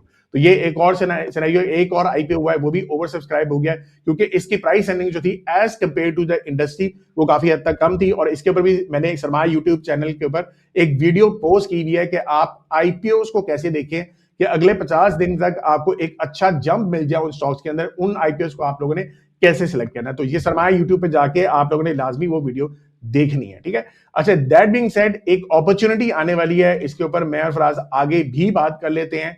And that is इस टाइम पे अगर आप सीजनल्स के ऊपर देखेंगे सो नैस्डैक एक ऐसे पॉइंट पे, एग्जैक्ट ऐसे पॉइंट पे आया हुआ है जहां पे हिस्टोरिकली देखा गया, ये मैंने लास्ट ईयर भी इसको शेयर किया था, 28 जून से लेके 15 जुलाई इज वन पीरियड हिस्टोरिकली देखा गया पिछले 15 साल के अंदर आपकी जो स्टॉक मार्केट है यूएस मार्केट वो आपकी पॉजिटिव क्लोज हुई है 15 टाइम्स, यानी कि 100% ऑफ द टाइम हर साल जो है वो ये पॉजिटिव क्लोज हुई है। ये मैं वैसे बता रहा हूँ कि सीजनल्स की बेस के ऊपर है। अब यहाँ पे ये ना हो कि कल को यूएस ईरान वॉर ज्यादा बढ़ जाए या कोई मसला मसाइल आ जाए तो उसकी बेस के ऊपर कोई भी चेंजेस आ सकती हैं, ये आपको प्रोबेबिलिटी समझनी चाहिए, ठीक है ना।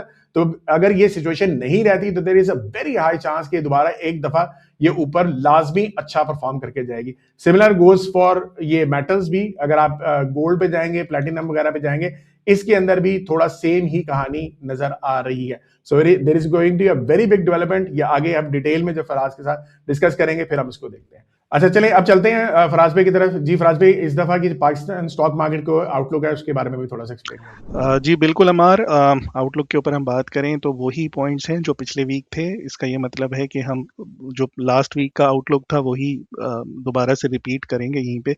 सो मेरे पास 6 बुलिश पॉइंट्स हैं और सारे के सारे इंटैक्ट हैं। एक्सपोनेंशियल मूविंग एवरेज 21 और 55 की ये तो मेरे बहुत दफ़ा मैं समझा चुका हूँ कि हम वीकली के ऊपर इससे ऊपर ट्रेड कर रहे हैं। सो इट मीन्स ये इंटैक्ट है। अभी तक हमारे पास फोर्स इंडेक्स के ऊपर, एल्टर्स फोर्स इंडेक्स के ऊपर कोई बेयरिश डाइवर्जेंस नहीं आई हुई। इसका ये मतलब है ये स्टिल इंटैक्ट है। वीकली क्लिंगर क्रॉसओवर्स, जिसको मैंने बहुत तरीके से समझाया हुआ है और बहुत तरीके से ये बताया हुआ था कि ये अभी तक क्रॉसओवर इंटैक्ट हैं। इसका मतलब है बुलिश है। आपकी आरएसआई के ऊपर कोई बेयरिश डाइवर्जेंस इस टाइम यहाँ पे अपेयर नहीं हुई, ये भी बहुत अच्छा पॉइंट है। और बहुत अच्छी तरीके से हमारे हाई राइज एंड हाई लोज लग रहे हैं।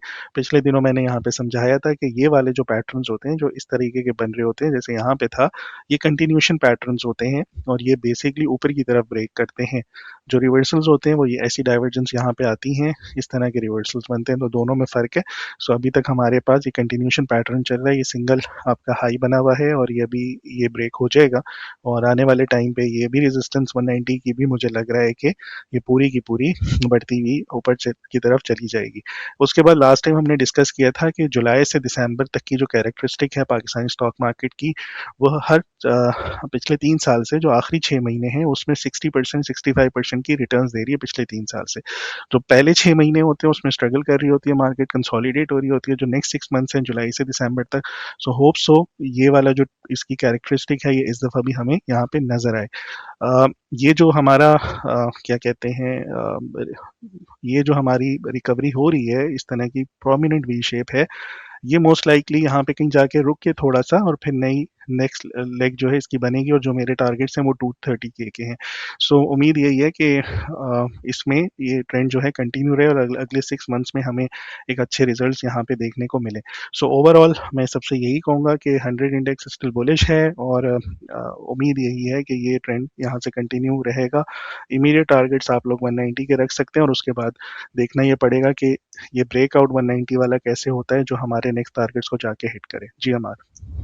परफेक्ट हो गया। अच्छा यहाँ पे मैं एक चीज आप लोगों को और दिखा देता हूँ। सो बहुत ज्यादा आपको पता है कि पाकिस्तानी एज अ नेशन हमें 2 चीजें बहुत पसंद है। एक जो है रोटी खाना बहुत पसंद है, दूसरा ये हम कहते हैं कि जी हमें डिविडेंड जो है घर बैठे मिल जाए, ठीक है। सो अगेन एक कॉन्सेप्ट यहाँ पे आप देखें, सरमाया के ऊपर मैं एक चीज आपको दिखाने लगा, बहुत मजेदार किस्म की यहाँ पे एक एनालिसिस है, एक स्ट्रेटजी होती है कि मैं हमेशा अपने स्टूडेंट्स को कहता हूँ यार ऐसी कंपनीज में जाएं जो अगर आपको डिविडेंड दे रही है लेकिन फंडामेंटली स्ट्रांग होनी चाहिए, फंडामेंटली उसके अंदर ट्रिगर होना चाहिए, जिस उसकी बेस के ऊपर आपको यहाँ पे सिलेक्शन करनी चाहिए, ठीक है। जैसे वन एग्जांपल मैं यहाँ पे अभी आपको दिखाता हूँ। So one of the stock is Arif Habib limited. ये अगेन मेरी टॉप 26 में भी शामिल था, AHCL था, लेकिन अगेन दोनों एक ही कंपनीज हैं। अगर आप यहाँ पे देखें इसकी डिविडेंड यील्ड तकरीबन 13% है, जो कि वन ऑफ द हाईएस्ट है इन ऑल द कंपनीज। अगर आप देखें बाकियों की निस्बतन थोड़ी ज्यादा है, लेकिन उनकी स्टॉक की परफॉर्मेंस भी उस तरह से निस्बतन थोड़ी सी कम है, ठीक है। यही चीज अगर आप यहाँ पे आए और ये सरमाया एग्रेसिव रैंकिंग को मैंने यहां से थोड़ा सा सॉर्ट आउट किया है, ठीक है। सो यहाँ पे अगर सरमाया एग्रेसिव रैंकिंग आपकी अच्छी है और साथ में अगर आपकी डिविडेंड यील्ड भी अच्छी है, सो आप देखोगे उसका कॉम्बिनेशन एक बड़ा जबरदस्त किलर कॉम्बिनेशन बनता है। सो यहाँ पे अगेन देखो आरिफ हबीब लिमिटेड आपका 7 नंबर पे आ रहा है, बाकियों को भी आप देख सकते हैं, बहुत बाकी भी बहुत जबरदस्त परफॉर्म करें। लेकिन अगर यही चीज आके मैं यहाँ पे अगर आपको दिखाता हूँ, ये देखें परफॉर्मेंस इसकी। सो आरिफ हबीब लिमिटेड और KSN इंडेक्स की जब से मार्केट ने रिकवर किया है, तो अगर आप यहाँ पे देखो मार्केट ने तकरीबन 15% की रिकवरी दिखाई है, आरिफ हबीब ने तकरीबन 31% की परफॉर्मेंस दिखाई है। इस पीरियड में वैसे उसने डिविडेंड नहीं दिया, लेकिन फिर भी आप बात को समझें कि डिविडेंड तब ही दिए जाते हैं कि अगर आपका बिजनेस इंटैक्ट है, अच्छा है, तो फिर तो बहुत अच्छी बात है। और अगर लेट्स सपोज वो फंडामेंटली स्ट्रांग है, ट्रिगर उसमें मौजूद है, और अगर हमारे मॉडल में भी आ रही है लेट्स सपोज ठीक है, अगर आप उसको फॉलो करें तो उसकी बेस के ऊपर there is a high chance कि वो परफॉर्म भी कर सकता है, साथ में डिविडेंड भी दे दे, ठीक है ना। तो फिर पाकिस्तानी के तो मौजे लग जाएंगी, ठीक है। तो ये तरीके का, दिस इज वन स्टडी, मैंने कहा चले आप लोगों के साथ ये शेयर की जाए। ये मैं अपने स्टूडेंट्स को इसी तरीके से रिकमेंड कर रहा होता हूँ कि आप ये भी फॉलो कर सकते हैं। जी बैक टू फराज। जी हमार अब स्टॉक्स को डिस्कस कर लेते हैं, और मेरे ख्याल में इनको वो वाले बेहतरीन स्टॉक्स बताने चाहिए क्योंकि लास्ट एपिसोड है जिसके लॉन्ग रन में भी इनको फ़ायदा हो जाए। तो डिस्कस करते हैं उन स्टॉक्स को, और इनकी ट्रेड्स हमारी पहले से ही चल रही हैं, तो एक दफ़ा इनको फिर से डिस्कस कर लेते हैं। अच्छा, नेशनल फूड्स यहाँ कहीं था 428 पे, सो हमने सजेस्ट किया था कि इसको 330 पे बाई कीजिएगा। एग्जैक्टली उन्हीं लेवल्स को टैप करने के बाद अब ये बढ़ता हुआ 382 385 के करीब चल रहा है। गोइंग फॉरवर्ड ये मुझे लगता है इसमें काफ़ी पोटेंशियल है, और ये जो रेजिस्टेंस इसकी 430 की है इसको भी ब्रेक कर देगा। इसकी जो पूरी इंटायर रैली है 90 से लेके 438 तक की, उसकी ये रिट्रेसमेंट से बढ़ रहा है। इसका ये मतलब है कि आपका ABCD का पैटर्न है, तो यहाँ से हम लॉन्ग रन में, यानी कि लॉन्ग रन से ये मुराद है कि ये अगर 2023 अप्रैल से इसने हाई लगाया है जनवरी 2026 तक का, यानी कि 3 साल में इसने 90 से 438 दिखाया है, तो इसका ये मतलब है कि 326 से ये नेक्स्ट अपनी लेग जो बनाएगा अगले 3 साल तक की, वो 700 तक की इसके प्रोजेक्शन है। ये वेरी लॉन्ग टर्म टारगेट्स हैं 3 से 4 साल के, और मीनवाइल इस दौरान ये बीच में आपको डिविडेंड्स भी देता रहा है इस पूरे टाइम पे। सो ओवरऑल लॉन्ग रन में अगर कोई अच्छा स्टॉक पिक करना है, किसी को सिप करनी है, ये मेरा one of the favourite stock है जो मेरे पर्सनल पोर्टफोलियो में भी है, और मैं हमेशा जब भी मुझे इसके ऊपर अपॉर्चुनिटी मिल रही होती है बाइंग करने की, मैं इसको डेफिनेटली बाय करता हूँ। इसको आसान लफ्ज़ों में यूँ करें कि ये मैं और लईक भाई की थ्योरी है, हम हमेशा यही कहते हैं जो प्रोडक्ट्स आप यूज़ कर रहे होते हैं कंज्यूमर एंड पे, उस प्रोडक्ट के शेयर होल्डर बन जाएं। हमारे घर में नेशनल फूड्स के मसाले भी आते हैं, केचप्स भी आती हैं, ठीक है, और हम इन प्रोडक्ट्स को डेली बेसिस पे यूज़ कर रहे होते हैं। अगर मुझे इस प्रोडक्ट पे ट्रस्ट है और मैं इसको पसंद करके अपने घर लेकर आ रहा हूँ, मार्केट में अवेलेबल है ईजिली और हर घर में यूज़ हो रहा है, तो ये डेफिनेटली ये कंपनी जो है ये फिर ग्रोइंग मॉडल के ऊपर ही चलती है, और यूँ पाकिस्तान की आबादी बढ़ती है और ये ज़ाहिर है सेल्स इसकी बढ़ना शुरू हो जाएंगी, और अब तो एक्सपोर्ट भी ये कर रहे हैं। बाकी बातें इसके ऊपर अमार बताएंगे। तो मेरे लिए ये एक बहुत बेहतरीन स्टॉक है, चाहे आप डिफेंसिव उसमें आ जाएं या अच्छे सिक्लिकल में आ जाएं, दोनों मॉडल्स में अच्छा काम करेगा। तो मेरे ख्याल में पोर्टफोलियो में होना चाहिए, और इसके लॉन्ग टर्म टारगेट जो हैं वो 700 तक के हैं। जब जब इसको नीचे मिलता है इसको ज़रूर बाय करें। जी अमार। फराज, इधर मैं भी थोड़ा ऐड कर दूं, जिस तरह अमार की टॉप 26 की पिक है ना, मेरी भी टॉप 5 पिक्स हैं और उसमें नेशनल फूड है। सो मैंने अपडेट करनी थी, 130 की मेरी एवरेज प्राइस है, और मैंने जो लोएस्ट पॉइंट है ना वो 88 पे भी बाय किया हुआ है। अच्छा, लईक भाई का वैसे कॉन्सेप्ट भी ऐसे ही है कि अगर आप जो स्टॉक्स उनको समझ आते हैं यार ये बिजनेस वाइज जो है बिल्कुल ठीक है, अगर आपको प्रोडक्ट मार्केट में नजर आ रही है and it make sense as well, जब तक आपकी प्रोडक्ट मार्केट में नजर आएगी इसका मतलब है कि वो कंपनी अच्छा कर रही है, कंपनी अच्छा करेगी तो आगे परफॉर्मेंस भी अच्छी हो सकती है। ये वाला कॉन्सेप्ट अभी मैंने रिसेंटली ना ट्वीट पे भी लगाया है। जब हमें ये पता चल गया है कि जिलेट एग्जिट ले रहा है, सो वहाँ पे ट्रीट ने अपना ब्लेड लॉन्च किया है, ठीक है। और वो जो ब्लेड्स है ना, मैं जब मार्केट में लेने गया हूँ मुझे जिलेट कम नज़र आ रहा था, ट्रीट का नया ब्लेड ज़्यादा नज़र आ रहा था। मैंने इवन परचेज करके इनका ब्लेड लाया है। क्वालिटी आप कह सकते हैं 80% ऑफ द जिलेट की है, लेकिन अच्छी चीज़ क्या है कि जब जिलेट इम्पोर्टेड उसमें ज़्यादा महंगा मिलेगा, तो ट्रीट ने ये नहीं किया कि जितने पे अगर जिलेट मिल रहा था तो बहुत ही प्राइस ड्रॉप किया। 20% प्राइस रिडक्शन के ऊपर 20% आपको उसी क्वालिटी का अगर ब्लेड मिले। सो ये कॉन्सेप्ट मैंने ट्रीट पे अप्लाई करके ट्रीट में भी इन्वेस्टमेंट की हुई है। सो दिस इज समथिंग कि जो लोगों को ना थोड़ा हाजिर दिमाग रहना चाहिए कि जो चीज़ आप लेने जा रहे हैं या जिसका पेट्रोल आप यूज़ कर रहे हैं, ये फराज ने भी बड़ी अच्छी इस पे वीडियो बनाई हुई है। सो आपको जब फिजिकली आप उसके प्रोडक्ट ले रहे हैं तो आपको स्टॉक मार्केट में इन्वेस्ट करते हुए क्यों इतनी प्रॉब्लम हो रही है, थोड़ा सा सब्र रखें। जब वो होपफुली मैच्योर होती है और जब ज़्यादा से ज़्यादा लोग फिर इसको यूज़ करते हैं, तो वो टाइम होता है आपको इन्वेस्टमेंट के ऊपर रिटर्न देखने का। हम आते बहुत शॉर्ट टर्म के पर्सपेक्टिव से हैं कि बस हमें हफ्ते में ही प्रॉफिट मिलना चाहिए, थोड़ा लॉन्ग टर्म पर्सपेक्टिव भी रखना चाहिए।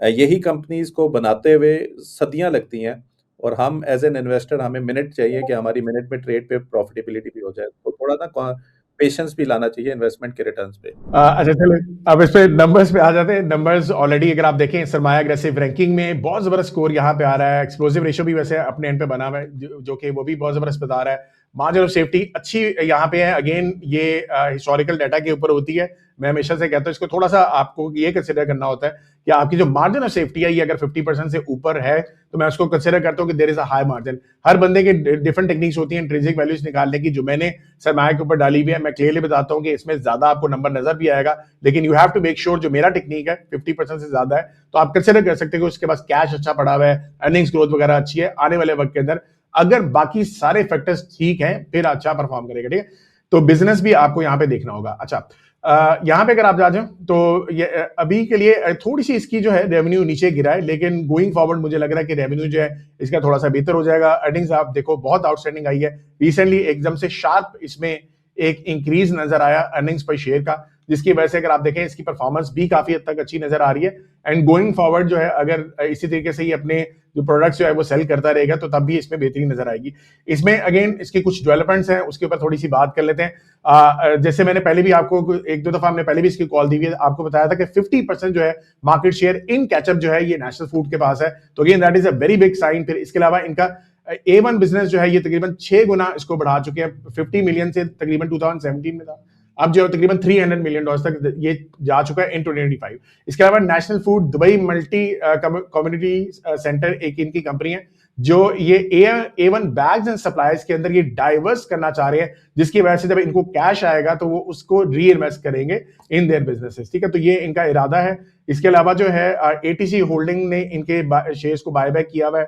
40 कंट्री से ज्यादा जो है ये एक्सपोर्ट करते हैं। फिर ये फैसलाबाद के अंदर एक और स्पेशल इकोनॉमिक जोन के अंदर इनका वहां पे फैसिलिटी भी है, वो भी इन्होंने लॉन्च कर दी हुई है। तो फैसलाबाद की जो फैसिलिटी है उससे तकरीबन 6000 टन पर मंथ जो है ये अगेन अपने प्रोडक्ट्स को मेंटेन कर सकेंगे। फाइनेंस कॉस्ट जो है इनकी इस वजह से थोड़ी सी ज्यादा आपको नजर आएगी, बैलेंस शीट के अंदर बढ़ी है। तो अगेन जब आप डेवलपमेंट्स कर रहे होते हैं, थोड़ा बहुत पैसा लगा रहे होते हैं, तो थोड़ा बहुत आपको कर्जे की भी जरूरत पड़ती है। फिर इसके अलावा जो है रिसीव मिक्सेस में ये काम करते हैं, कैचअप में, पिकल्स में, लीडिंग प्रोडक्ट में तकरीबन ये इनके पास 65 to 70% और जो टोटल सेल्स हैं ये इनकी यहीं से आती है, जो कैचअप है, पिकल्स और रिसीव मिक्सेस है। ठीक है, फिर इसके अलावा इन्होंने नई एक कैटेगरी निकाली है, ड्रिजल के नाम से सॉसेज निकाली हैं, जो भी अगेन आगे जो है जो जेन जी है या आप कह लो कि छोटे जो यंगर यूथ है उनको थोड़ा सा टारगेट करने के लिए कि ये हम एक ऐसे सॉसेज निकालें जो आप अपने एंड पे यूज कर सकते हैं इन योर बर्गर्स वगैरह, जो भी चीज आप यूज करें। जी back to Faraz.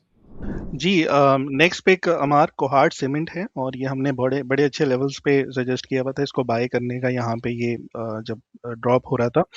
So still हमारी ट्रेड चल रही है, इसकी TP2 मेरे ख्याल में 110 के करीब है, लेकिन लग ऐसे रहा है कि ये फर्दर ऊपर रैली करता हुआ हमें नजर आएगा। सो कहीं पे भी ड्रॉप हो, लेट्स से कहीं मुझे 100 के करीब मिलता है, 95 के करीब मिलता है, तो इसको ज़रूर बाय करना चाहिए। और इसके जो टारगेट्स हैं वो 125 के जो लास्ट दिसंबर के हाई थे उसको जाके टेस्ट करें। वैसे तो इसको लॉन्ग रन में भी अगर रखा जाए तो बहुत अच्छा स्टॉक है और ये 125 को भी ब्रेक कर देगा। तो मेरे ख्याल में फिलहाल एक स्विंग ट्रेड करते हैं, इसके ऊपर 100 पे लें और आए करें 125 पे, अच्छे 20-25% के गेंस हैं। स्टिल इसमें पोटेंशियल है कि फर्दर यहाँ से ऊपर रैली करता हुआ हमें नजर आए। हमारे cohort cement is one of your favourite stock और आपके हमेशा से टॉप उसमें होता है ये। स्टिल आपको लग रहा है कि अभी भी इसके फंडामेंटल्स उतने ही स्ट्रांग है जितने पहले हुआ करते थे?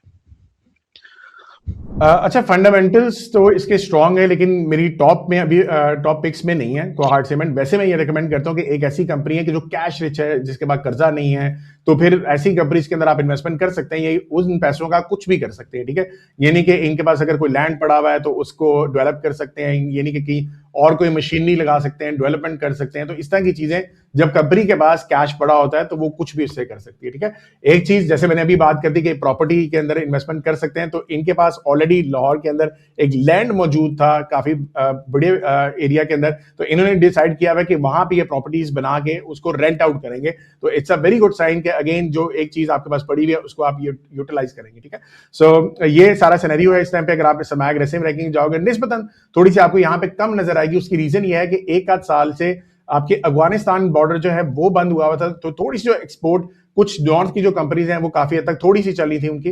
अगर आप यहाँ पे देखें 2025 में अगर आप देखो तो तकरीबन इसका बहुत ज्यादा इंक्रीज आपको सेल्स में नहीं नजर आ रहा। फिर उसके अलावा अगर आप यहाँ पे देखेंगे तो EPS भी उस तरीके से नहीं आपको बढ़ती हुई नजर आ रही जो कि बाकी कुछ सीमेंट कंपनीज के यहाँ पे नजर आ रही थी। ठीक है। दैट बीइंग सेड, चलिए यहाँ पे भी देख लेते हैं कि आपका जो क्वार्टरली है अभी के लिए जो रेवेन्यू आया वो कम आया है, लेकिन वो एक्सपेक्टेड भी था कि थोड़ा सा कम ही रहेगा, क्योंकि due to the US Iran war तो थोड़ी सी ऑयल प्राइसेस बढ़ गई थी। जब भी ऐसा होता है तो सीमेंट्स की थोड़ी सी डिमांड अक्सर कम हो जाती है। यहाँ पे भी देखें ईपीएस जो है वो निस्बतन थोड़ी सी कम है।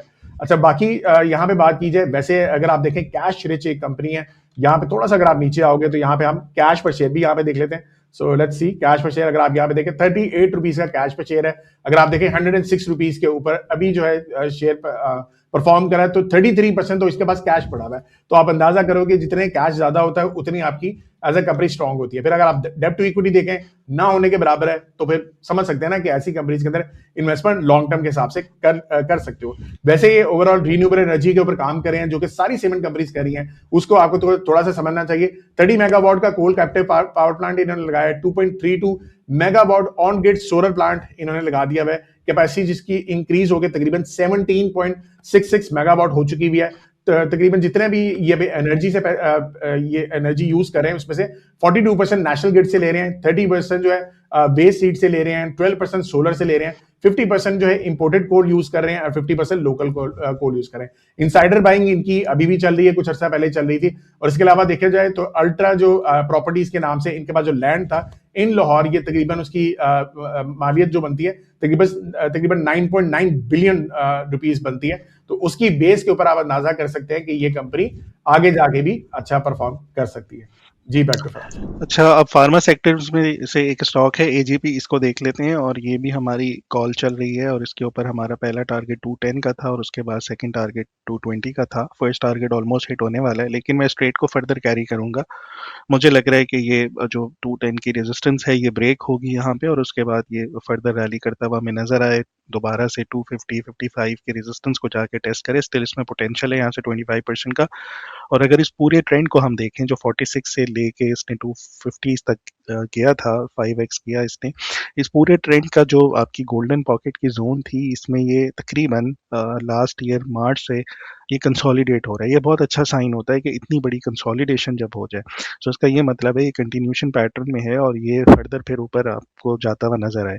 सो मेरे ख्याल में जिन लोगों ने इसको नीचे बाय किया है 180s के अराउंड, तो वो अपना स्टॉप लॉस जो है ट्रेल करते चले जाएं, पहले 250 के रेजिस्टेंस को आए करें, होपफुली वो भी आने वाले टाइम पे जाके ब्रेक हो सकती है।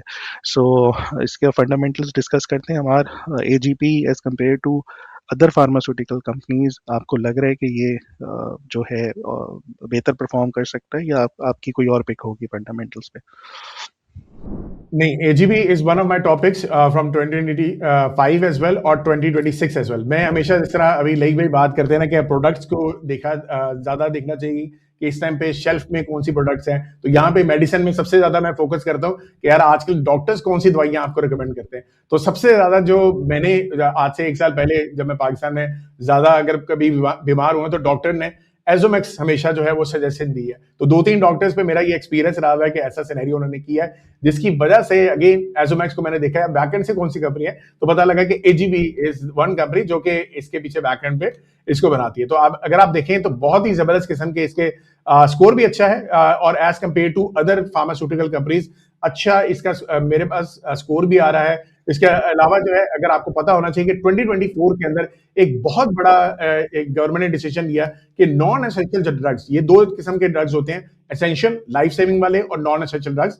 तो इसके ऊपर गवर्नमेंट पहले इसको रेगुलेट करती थी, इनकी प्राइसेस बढ़ाने नहीं देती थी। तो अब जो है 2024 के अंदर उन्होंने अलाउ कर दिया कि नॉन एसेंशियल ड्रग्स के ऊपर आप थोड़ी सी प्राइस बढ़ा दें। तो जिन कंपनीज के पास नॉन एसेंशियल ड्रग्स ज्यादा है इन परसेंटेज वाइज, तो उनकी आप समझे कि अर्निंग्स बहुत तेजी से शूट की, जिसमें AGB was one of them. इनके पास तकरीबन 65% जो है नॉन एसेंशियल ड्रग्स हैं। अच्छा, यहाँ पे देखें तो रेवेन्यू बहुत जबरदस्त इनका पिछले 5 साल के हिसाब से ग्रो किया है। अर्निंग्स अगर आप देखो डबल ग्रो किए हैं और खासतौर पर अगर आप देखो हर कंपनी ने फार्मास्यूटिकल ने 2024 से 2025 बहुत जबरदस्त यहाँ पे ग्रोथ दिखाई है। ठीक है, इसी तरीके से अगर आप थोड़ा सा नीचे आ जाए, वैल्यूएशन थोड़ी सी इसकी महंगी ही है, लेकिन अगर आप देखो रेवेन्यू 1 साल से अब थोड़ा सा कंसिस्टेंट, जाहिर सी बात है, क्योंकि अगर आप 2024 से 2025 आपने एक बहुत बड़ा जंप लिया, जो जब ये रेगुलेशन हुई, तो अगला साल थोड़ा सा स्लो होता है। इस वजह से अगर आप जितनी भी फार्मास्यूटिकल कंपनीज को देखेंगे, ज्यादातर जो है वो मार्केट को उन्होंने बीट नहीं किया। डजंट हैव टू बी के कंपनी बुरी है, सिर्फ थोड़ा सा लॉजिक को समझे कि 2024 से 2025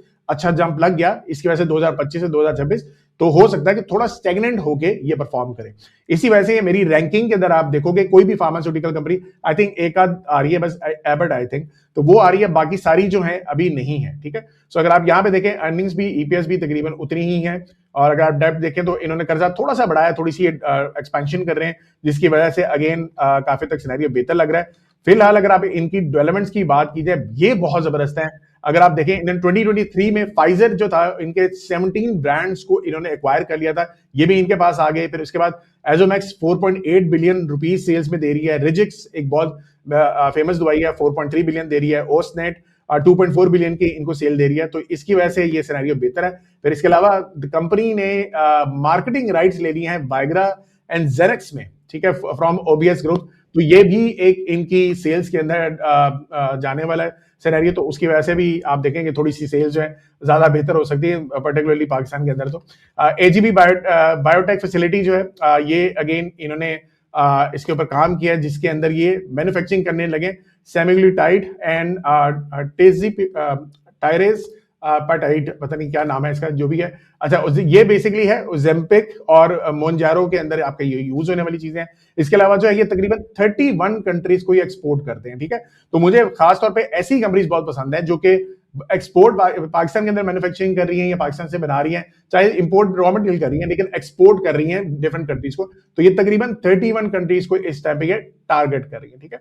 सो this is all about AGB. मुझे लगता है बहुत अच्छी कंपनी है फार्मास्यूटिकल में, मुझे ये सबसे अच्छी कंपनी इसमें इस टाइम लगती है। अभी हमारा जो डेटा आया था ना, जो डेटा आता है कि किसने बाई किया किसने सेल किया, एक बहुत बड़ी इंश्योरेंस कंपनी है, उसने काफ़ी बड़ी हैवी पोजीशंस उसमें बाइंग चल रही है एजीपी की।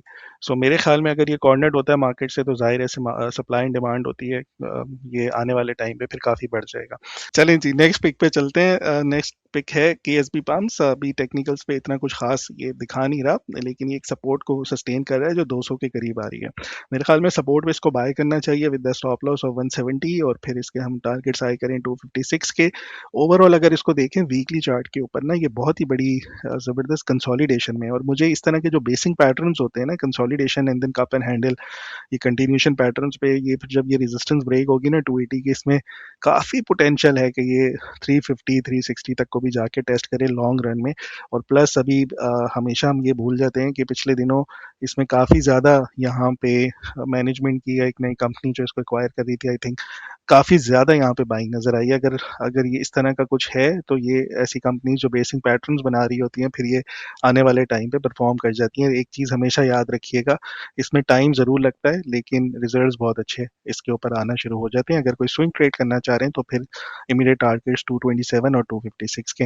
अमार बताइएगा, इसके जो हमने लास्ट टाइम भी डिस्कस किया था, एक दो मटेरियल इन्फॉर्मेशन आई हुई थी, कंपनी के शेयर्स बाय हो रहे थे, बाय बैक हो रहे थे। बिल्कुल ऐसे ही इसके शेयर्स बायबैक हुए थे, बिल्कुल हुए थे। जून के अंदर अगर देखा जाए तो इनकी बाइंग, जून के कह रहा हूँ, अप्रैल के अंदर इनकी बाइंग चल रही थी। यहाँ पे थोड़ा सा नीचे अगर आप आएंगे तो ये सारी डिटेल यहाँ पे मेंशन भी है। अगेन आप ये देखें, अगेन बहुत ही जबरदस्त लेबे ने यहाँ पे बैक एंड पे काम किया है। अप्रैल में देखेंगे कंपनी अगेन अपने शेयर्स को बाय बैक करी थी 1.5 मिलियन, तकरीबन 184 की प्राइस के ऊपर। फिर अगेन आप यहाँ पे देख रहे हैं, तो इसकी वजह से अगेन जो आपके इन्वेस्टर्स होते हैं वो थोड़ा सा कॉन्फिडेंट हो जाते हैं कि कंपनी अगर शेयर्स के बायबैक करिए तो आने वाले वक्त के अंदर ये अच्छा परफॉर्म कर सकते हैं, ठीक है। अच्छा, यही चीज अगर आप थोड़ा सा चलें सरमाया रैंकिंग में आ जाएं, 150 की रैंकिंग थोड़ी सी नीचे वाली साइड पे है, क्योंकि एक आध साल के हिसाब से थोड़ा सा रेवेन्यू नीचे यहाँ पे नजर आ रहा है। यहाँ पे अगेन आप देखो बहुत सिग्निफिकेंट यहाँ पे जंप नहीं है। ईपीएस में भी अगर आप पिछले साल की निस्बत देखोगे तो ज्यादा जंप नहीं है, लेकिन 2024 से 2025 इसके अंदर बहुत जंप था। और ये मुझे याद भी है, मैंने और फराज ने बुल्स एंड बीयर्स में भी इसकी रिकमेंडेशन दी थी और ये कहा था कि बहुत ज्यादा ये परफॉर्म करेगा। अभी भी फराज को ये लग रहा है कि जो ये कंसोलिडेशन चली है उसकी बेस के ऊपर इसकी परफॉर्मेंस अच्छी हो सकती है। डेब्ट टू इक्विटी ना होने के बराबर है। फिर अगर अगेन इसके कैश पर शेयर पे आ जाए, मुझे पता नहीं है कि कैश पर शेयर कितना है, थोड़ा सा निस्बतन खैर कम ही है, लेकिन ओवरऑल वैसे इनको थोड़ा सा आपको अंडरस्टैंडिंग करनी चाहिए कि ये वॉल्व्स बनाते हैं, आपके पंप्स बनाते हैं। ये पाकिस्तान के अंदर एक वाइड कंपनी है जिनको ऑर्डर जो है ज्यादातर जो है वो आपकी गवर्नमेंट ही दे रही होती है। इसके अलावा जो है ये पंप्स एक्सपोर्ट करें जर्मनी को, सऊदी अरेबिया को एंड यूएसए को, तो ये एक बहुत बड़ा साइन है। फिर इसके अलावा जो है इनको ऑर्डर जो है वो तकरीबन 20% ईयर ऑन ईयर इनको ज्यादा इजाफा हो गया है। तो ये एक कॉन्ट्रैक्ट बेस्ड भी इनको ऑर्डर आते हैं, जिसके बाद इन्होंने ये पंप्स और आपके वॉल्व्स वगैरह बनाने होते हैं, ठीक है। सो इसकी वजह से कंपनी ये कह रही है, खुद से कह रही है कि हम 2028 तक सेल्स को डबल एक्सपेक्ट कर रहे हैं कि हमारी हो जाएगी डबल, अब देखते हैं क्या सिनेरियो बनेगा। और जो बाकी गवर्नमेंट बेस्ड जो ऑर्डर्स थे ये कह रहे हैं कि अब हम वहां से थोड़ा सा कमी करने लगे हैं और जो प्राइवेट जो आपकी डील्स होती हैं उसके ऊपर ज्यादा फोकस करेंगे, वहां पे रिटर्न्स वगैरह भी थोड़े से निस्बतन इनको बेहतर मिल जाते हैं। जी बैक टू फराज। अच्छा, अब डिस्कस कर लेते हैं जो सरमाया स्कूल का जो हमने इनिशिएटिव शुरू किया हुआ है, वहाँ पे जो पोलिंग हो रही है जिसमें सबसे ज़्यादा क्यूरीज आ रही हैं उन स्टॉक्स को, उसमें से एक है हपको के बारे में। ठीक है, हपको का हम चार्ट देख लेते हैं सबसे पहले। यहाँ पे जो इसकी रेजिस्टेंस शो हुई हुई है, सितंबर 2025 का हाई था एंड देन जनवरी 2026 का, ये जो जोन है 244 से 250 के दरमियान का है, ये इससे रेजिस्टेंस ब्रेक नहीं हुई और इसी वजह से इस वीकली चार्ट के ऊपर इसने यहाँ पे डाइवर्जेंस क्रिएट कर दी थी और ये फिर ड्रॉप होना शुरू हो गया था। ऑल्दो रिट्रेसमेंट बहुत अच्छी थी, अच्छे लेवल से ही बाउंस किया है इसने, जो 38% की बनती है 187, और वहां से बाउंस करता हुआ ये ऊपर आया। मेरे ख्याल में हमेशा इस पे वैल्यू बाइंग पे रहना चाहिए, अच्छे लेवल्स के ऊपर जहां मिलता है इसको अटेम्प्ट करें। अब यहाँ पे जो इसके लेवल्स अच्छी सपोर्ट के हैं, एक 220 का है और उसके बाद 210 का है, फिर 199 200 का है। ये थोड़ा टाइम लेगा, ये वाली जो पैटर्न बना हुआ है इसमें ये रेंज में ट्रेड होता हुआ ही नज़र आता है इस इन पैटर्न्स के ऊपर। सो आने वाले टाइम पे अगर यहाँ पे अच्छी कंसोलिडेशन हो जाती है 200 से 220 के दरमियान, तो फिर इस रेजिस्टेंस को ब्रेक करना बहुत आसान हो जाएगा। अदरवाइज ये साइडवेज ही मुझे फिलहाल इसके ऊपर नज़र आ रहा है। तो मेरे ख्याल में 200 220 ये रेंज में अटेम्प्ट करें, 200 के करीब मिल जाता है तो बहुत ही अच्छी बात है। और फिर जब ये रेजिस्टेंस ब्रेक हो तो फिर ये नेक्स्ट रैली अपनी शुरू कर सकता है। और आने वाले टाइम पे भी इसमें हम जाहिर है जब ये नए हाइज बन रहे होते हैं तो टारगेट जो है वो आप 50% की एक्सटेंशन के ऊपर लगा सकते हैं। तो 50% की एक्सटेंशन फिर यहाँ से इस पूरी रैली की 305 रुपए के करीब की बनती है। सो ओवरऑल एक अच्छे ट्रेंड में है, थोड़ा सा कंसोलिडेट हो जाए तो बहुत अच्छा होगा, फिर रेजिस्टेंस को ब्रेक करके ऊपर भी ये ट्रेड हो सकता है। अब हमारे इसके फंडामेंटल्स आप बता दें काइंडली। अच्छा, Hubco is one of the blue chips company in Pakistan. आजकल अगर आप देखें सबसे बड़ी पावर प्लांट की कंपनी थी और अब जो है आपने देखा गवर्नमेंट की निगोशिएशन चल रही है, सारी जितनी भी पावर प्लांट कंपनीज हैं उनके साथ रीनिगोशिएट करके इनको थोड़ा सा अब इनके रिटर्न्स की कम की बात करें कि आप थोड़ा सा अपने इन पे चीज़ों को कंसेशन दें। और अगेन इनका भी यही है कि गवर्नमेंट जितना इनको जो भी इनके कॉन्ट्रैक्ट जो थे थोड़ा सा रिटर्न इनका भी बनता है। ठीक है, तो दोनों को एक टेबल पे अभी तक आ चुके हैं, उसमें काफी हद तक बेहतरी फॉर अवाम रिलीफ थोड़ी बहुत हल्की फुल्की से मिल चुकी भी है, लेकिन मजीद मिलनी चाहिए। अच्छा, यहाँ पे अगर आप देखें एक जो सबसे बड़ा सिग्निफिकेंट आपको जंप होना चाहिए वो आपको पता होना चाहिए कि हबको के बाद जब पैसा आया तो इन्होंने BYD के अंदर BYD के साथ कॉन्ट्रैक्ट किया और उनकी गाड़ियां जो है पाकिस्तान के अंदर बेचनी है। आपको पता है BYD इस टाइम चाइना के अंदर, मेरे ख्याल से दुनिया के अंदर भी नंबर 1 पे आपकी इलेक्ट्रिकल व्हीकल गाड़ियों के तौर पे आ चुकी है। बहुत जबरदस्त सेल चल रही है, चाइना के अंदर भी चल रही है, पूरी दुनिया के अंदर चल रही है, पाकिस्तान के अंदर भी इसको काफी हद तक पसंद किया जा रहा है। और जैसे ऑयल की प्राइसेस बढ़ी थी तो बहुत ज्यादा लोगों ने इलेक्ट्रिकल व्हीकल्स को भी बाय किया, स्पेशली जो आपकी BYD की जो गाड़ी एटोरो के जो गाड़ी है वो उन्होंने काफी हद तक उसकी भी सेल्स में इजाफा देखा गया, स्टैलियन के सेल्स में भी इजाफा देखा गया। अगर आप रैंकिंग में देखोगे स्कोर थोड़ा ज्यादा नजर नहीं आएगा क्योंकि जो इनका पावर प्लांट की एग्रीमेंट्स टर्मिनेट हुए हैं विद द गवर्नमेंट, उसकी वजह से अगर आप देखो तो काफी हद तक आपको नीचे इनका रेवेन्यू नजर आएगा। ये देखो रेवेन्यू आप देखेंगे तो 2024 से 2025 नीचे वाली साइड पे आ रहा है। Earnings on the other and अगर आप यहाँ पे देखें ये थोड़ा सा ऑरेंज कलर ना बाकियों के कलर के निस्बत आपको ज्यादा नजर आ रहा है। ये नहीं कि इसका मतलब है कि इनको अदर इनकम के तौर पे जो बाकी कहीं और से जो पैसा आ रहा है वो एक इनकी अर्निंग्स के अंदर काफी हद तक कंट्रीब्यूशन कर रहा है। ठीक है, अच्छा यहाँ पे अगर आप देखोगे अर्निंग्स पर शेयर बहुत ज्यादा आपको इंक्रीज नजर नहीं आएगा। 2025 में आपकी डिक्लाइन हुआ, लेकिन 2025 से जो आपका लास्ट ईयर तक जो था वो एक स्टैग्नेंट आपको यहाँ पे नजर आ रहा है। ठीक है, दूसरी जो इनका पावर प्लांट की एग्रीमेंट खत्म हुआ उसकी वजह से आपको डिक्रीज थोड़ा सा प्रॉफिट में नजर आ रहा है, लेकिन वो ऑफसेट हो गया आपका ड्यू टू जो मैंने अभी आपको बताया ना अदर इनकम से आपके पैसे आए थे, तो higher share of income from associates जो है। तो इसके अलावा जो है अगर आप देखें मेगा मोटर कंपनी जो रिस्पॉन्सिबल है आपकी BYD की यहाँ पे लॉन्च के लिए, सेल के लिए, वो उसने यहाँ पे न्यू एनर्जी व्हीकल्स भी आपके इंट्रोड्यूस करवाए हैं। एटोरो 2 जो है वो आपकी लॉन्च हुई है, स्टैलियन 7 जो है ये भी आपकी लॉन्च हुई है इन जनवरी 2026, तो उसकी भी काफी हद तक आपको बेहतरीन नजर आ रही है। फिर हबको ग्रीन जो एक कंपनी है वो रिस्पॉन्सिबल है कि आपके इलेक्ट्रिकल व्हीकल जो स्टेशन है वो लगा रही है। तकरीबन इन्होंने 16 आपके बड़े बड़े जो स्टेशन हैं उनके ऊपर इन्होंने काम किया है, जिस वजह से तकरीबन 6 जो है ये आपके मोटरवे के ऊपर जो आपको नजर आ रही है इलेक्ट्रिकल व्हीकल स्टेशन, वो भी इन्होंने यहाँ पे लगा दिए हैं। इसके अलावा जो है टोटल जो चार्जिंग इन्होंने DC फास्ट चार्जर जो है तकरीबन 22 जो है ये एक्सपैंड करने वाले हैं मेरे ख्याल से, या कर चुके होंगे। सो ये जो है इनकी इस टाइम पे डेवलपमेंट चल रही है। अच्छा स्टॉक है, लॉन्गर टर्म के हिसाब से अभी ये अच्छा है, लेकिन थोड़ा सा आपको कंसिडर BYD के हिसाब से देखना चाहिए। मुझे नहीं लगता पावर प्लांट के हिसाब से आप इसको ज्यादा कंसिडर करें, BYD के सेल्स के ऊपर ज्यादा कंसिडर करें। जी, बैक टू फराज। अब जो है हम डिस्कस कर लेते हैं डॉलर इंडेक्स को। और बुल्स एंड बेयर्स में जब जब हमने डॉलर इंडेक्स को डिस्कस किया है वो बिल्कुल सेम डायरेक्शंस हमारी पिक करता रहा है। यहाँ पे बुलिश डाइवर्जेंस बनी, फिर बेयरिश डाइवर्जेंस के बाद रिजेक्शंस आई, यहाँ पे हम लोग बेयरिश हो गए थे, फिर हमारी ट्रेंड कंटिन्यूशन थी बेयरिश के ऊपर। यहाँ पे बिल्कुल ये वही चार्ट है जो पिछले 1.5 साल से चलता हुआ आ रहा है। फिर यहाँ पे बताया था कि बढ़ेगा, इधर भी बुलिश डाइवर्जेंस थी, बढ़ेगा। फिर ये रेजिस्टेंस के ऊपर हम काफ़ी टाइम से देखते रहे कि ये रिजेक्ट होता रहा। अब राइट नाउ इसकी अगली रेजिस्टेंस है जो 101.99 के करीब की है, 102 के अराउंड। लेकिन उससे पहले ही यहाँ पे इसने कुछ बेरिश कैंडल्स पिछले 2 दिन से बनाना शुरू कर दी। और इसकी एक कैरेक्टरिस्टिक है कि जब जब ये ओवरऑल बेरिश एनगल्फर्स बनाता है तो यहाँ पे देखिएगा इधर बना है तो ये ड्रॉप हुआ, यहाँ बना ड्रॉप हुआ, इधर बना ड्रॉप हुआ। सो हर रेजिस्टेंस के ऊपर जब ये रेड कैंडल्स बना रहा होता है इंडेक्स तो ये ड्रॉप होना शुरू हो जाता है।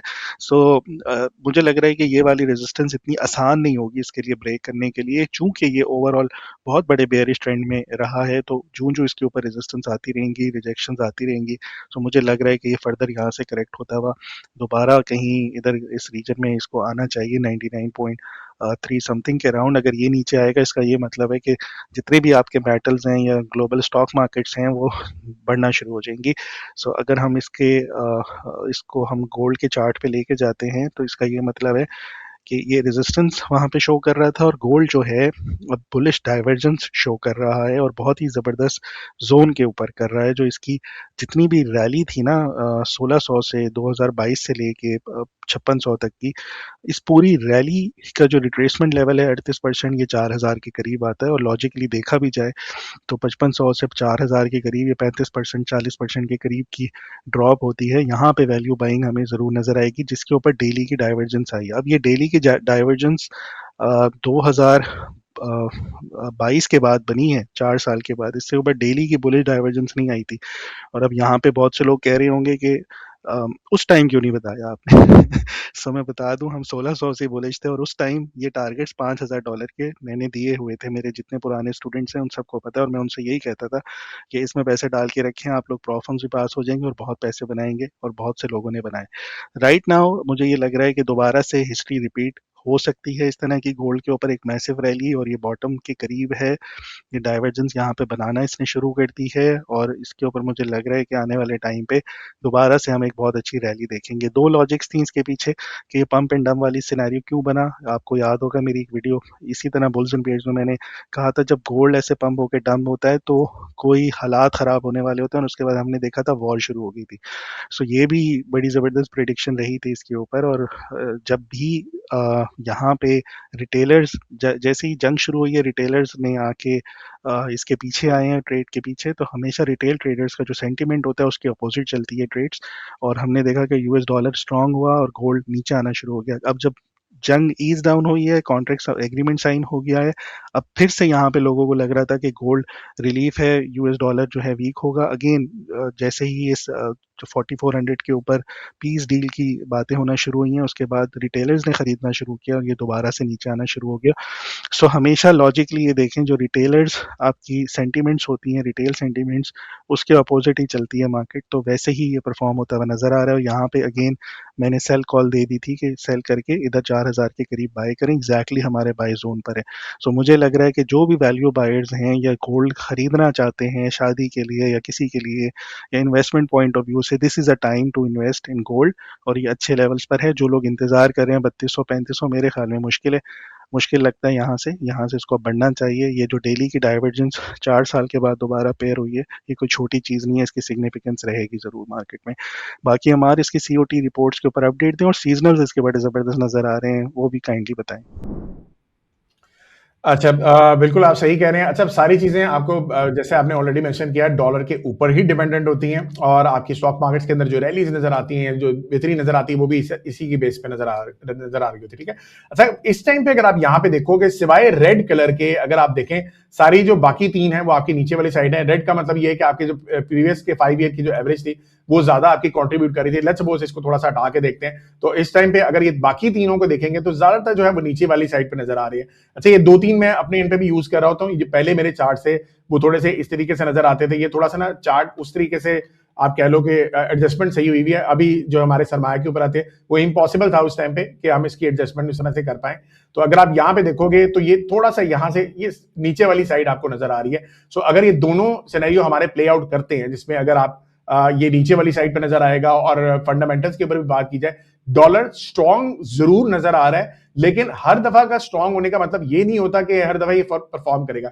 ये लास्ट वीक का था जो हमारा नंबर आ रहा था, जो हमने फंडामेंटल फैक्टर्स को देखा था। अगर आप यहाँ पे देखें, ये सीओटी रिपोर्ट की भी स्कोरिंग आ रही है मेरे पास, ये जबरदस्त है। सीजनलिटी भी नजर आ रही थी। इस वीक जो लास्ट वीक गुजर चुका है उसकी बेहतरीन परफॉर्मेंस थी। फिर अगर आप देखें ये 100.5 जो आपका टोटल स्कोर था, इसकी वजह से अगर आप देखो डॉलर बड़ा जबरदस्त परफॉर्म किया। लेकिन अगर आप नंबर्स के ऊपर थोड़ा सा अगर आप कॉन्सेंट्रेट करेंगे तो नंबर्स में अगर हम आते हैं यहाँ पे इसकी कंडीशन स्कोरिंग को देख लेते हैं। ये सारे नंबर्स मेरे पास आ रहे हैं जो कि आपके मैन्युफैक्चरिंग इंडेक्स भी हैं। ये देखें, आउटपुट का डाटा ये स्ट्रांग हो गया ग्रीन।